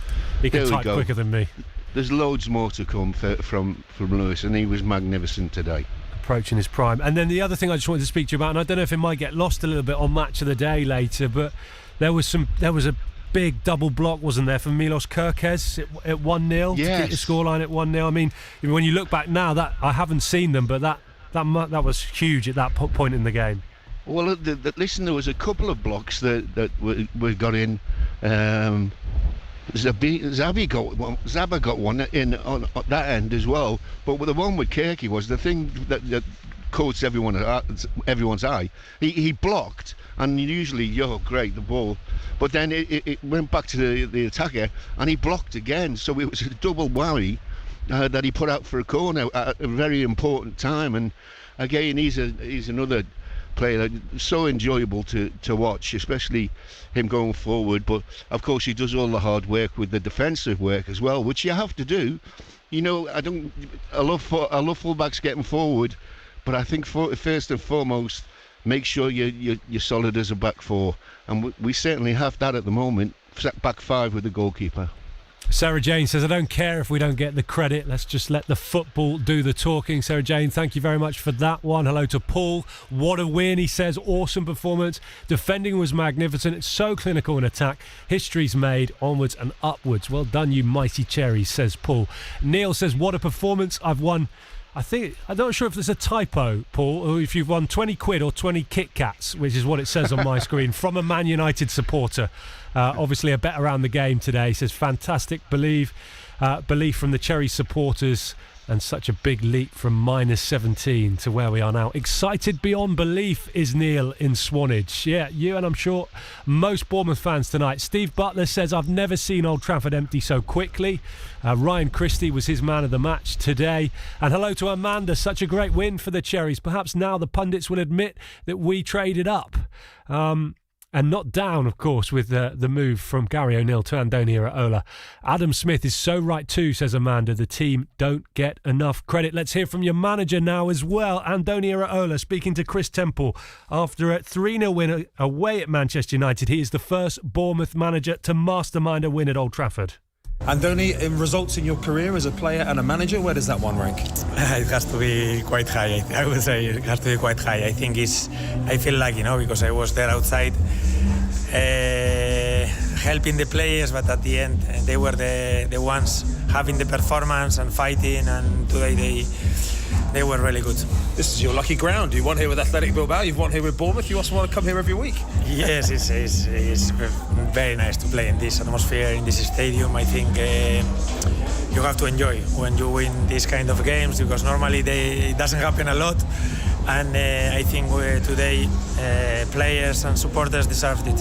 What was the key to the performance today? Another early goal, of course, set you on your way. Yeah, I think to score first is important, but not as important as the other day against Palace.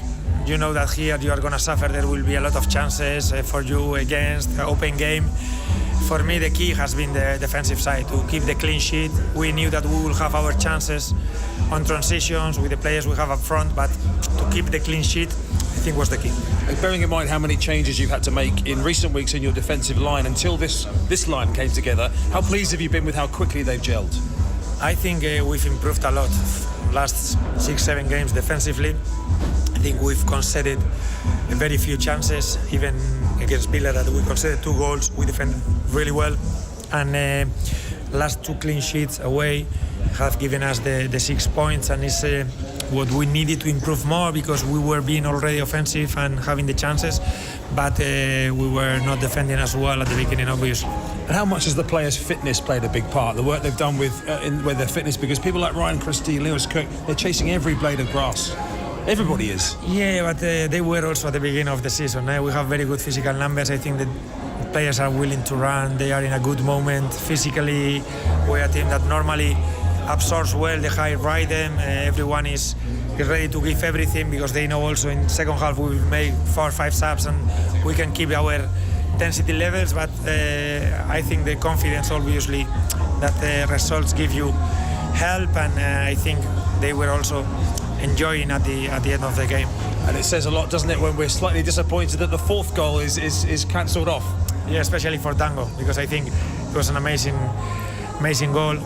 Team wanted to press, to keep the intensity levels. Ryan, Phil, Dango, everyone, Cini jumping and continuing to push, and I think it was a rebound. It didn't change a lot the trajectory.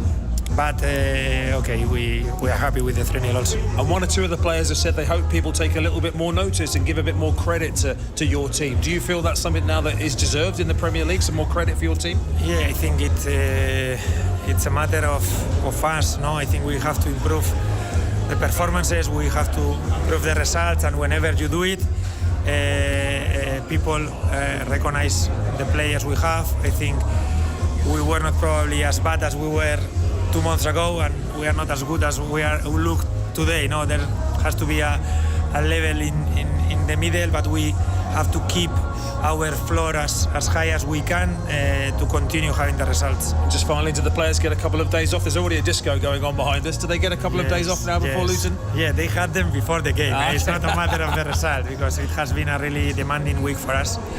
Really 3 tough games, and their performance has been really, really good. Incredible week for AFC Bournemouth, incredible historic result, and a very happy manager there. Andoni Iraola speaking to Chris Temple after their 3-0 win away at Manchester United. We were actually trying to work out back here in the studio where that music was coming from, saying surely that's the Bournemouth dressing room. I'll let you into a little secret. Chris Temple has spoken to Lewis Cook as well, but we're not going to be able to play it out to you because the music is so loud in the background you can't actually hear what Lewis Cook is saying.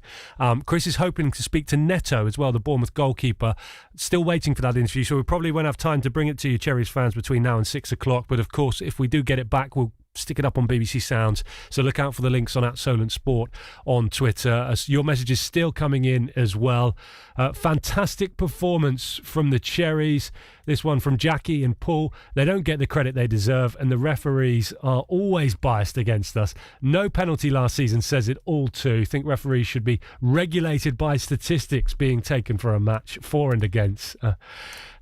Come on, Jackie, you've just won 3-0 away at Manchester United. Don't worry about the referees tonight. Yeah, that's a huge win for Bournemouth. We'll just celebrate that. We'll worry about the referees another time. Pauline Foster says, unbelievable. Bournemouth were magnificent. Never been happier. Pauline, thank you very much. And hello, Graham in Christchurch as well. Says, what a team. After all these years, we won't be last on Match of the Day tonight. 10:20 is when Match of the Day is on, Bournemouth fans. And you'll get to watch those 3 goals in all of their glory, and maybe a little bit more detailed analysis around the Cherries as well. We can keep our fingers crossed for that. Right, let's bring you some non-league reaction now. We brought you the FA Trophy 3rd round tie between Eastleigh and Aldershot. Finished 2-2. Eastleigh were 2-0 up, got pegged back.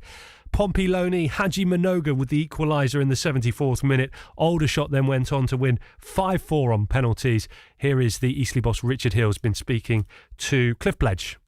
Eastleigh boss Richard Hill, reaction to going out of the trophy today? Disappointed, very, very disappointed. Strange old game. I just felt first 15-20 minutes should have been out of sight, I think. We had enough chances. Our play wasn't as intense as it could be, as intense as it has been.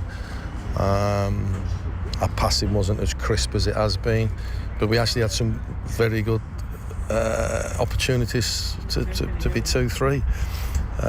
Probably after 30 minutes you'd have been, we perhaps should have been a couple up, but you always know with Aldershot that the team they've got, the players they've got, they weren't going to come out the same second half, and we never got the grips with it second half. Doesn't help going down to 10 men, and when they're 2-0 down, they can only lose the game once, they can only lose the cup tie once, and they just gave it everything, and they've got threats all over the place, and with the one-man advantage they just kept picking us off.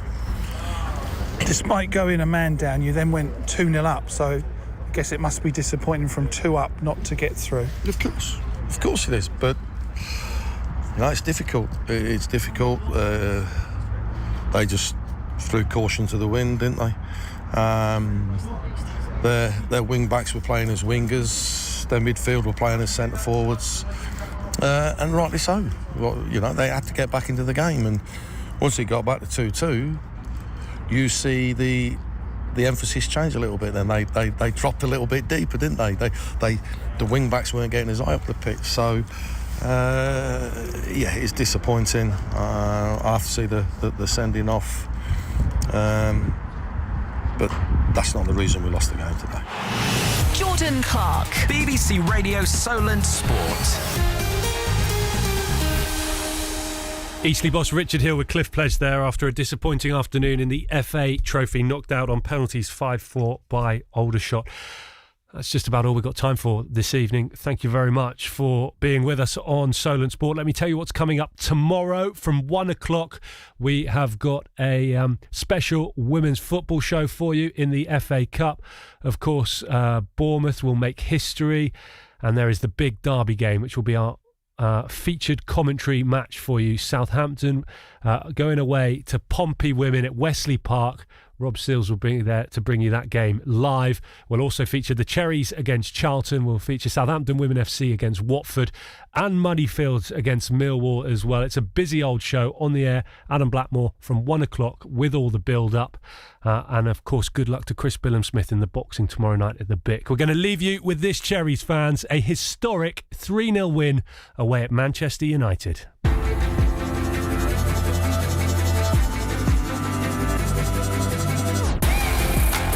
Forward to McTominay, well read by Lewis Cook though, down the right side of the penalty. Low ball into Solanke, and Bournemouth have stolen in front!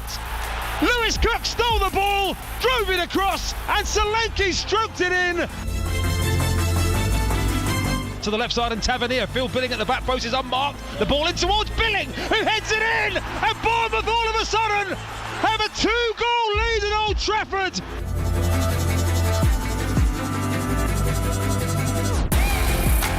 Tavernier delivering this corner kick for the Cherries once again from this near side, goes deeper this time and powered in for a third Bournemouth goal by Senesi, his second goal in 4 days, and this is dreamland at Old Trafford. It's Manchester United 0, Bournemouth 3, and there are 75,000 boos and 1,500 cheers.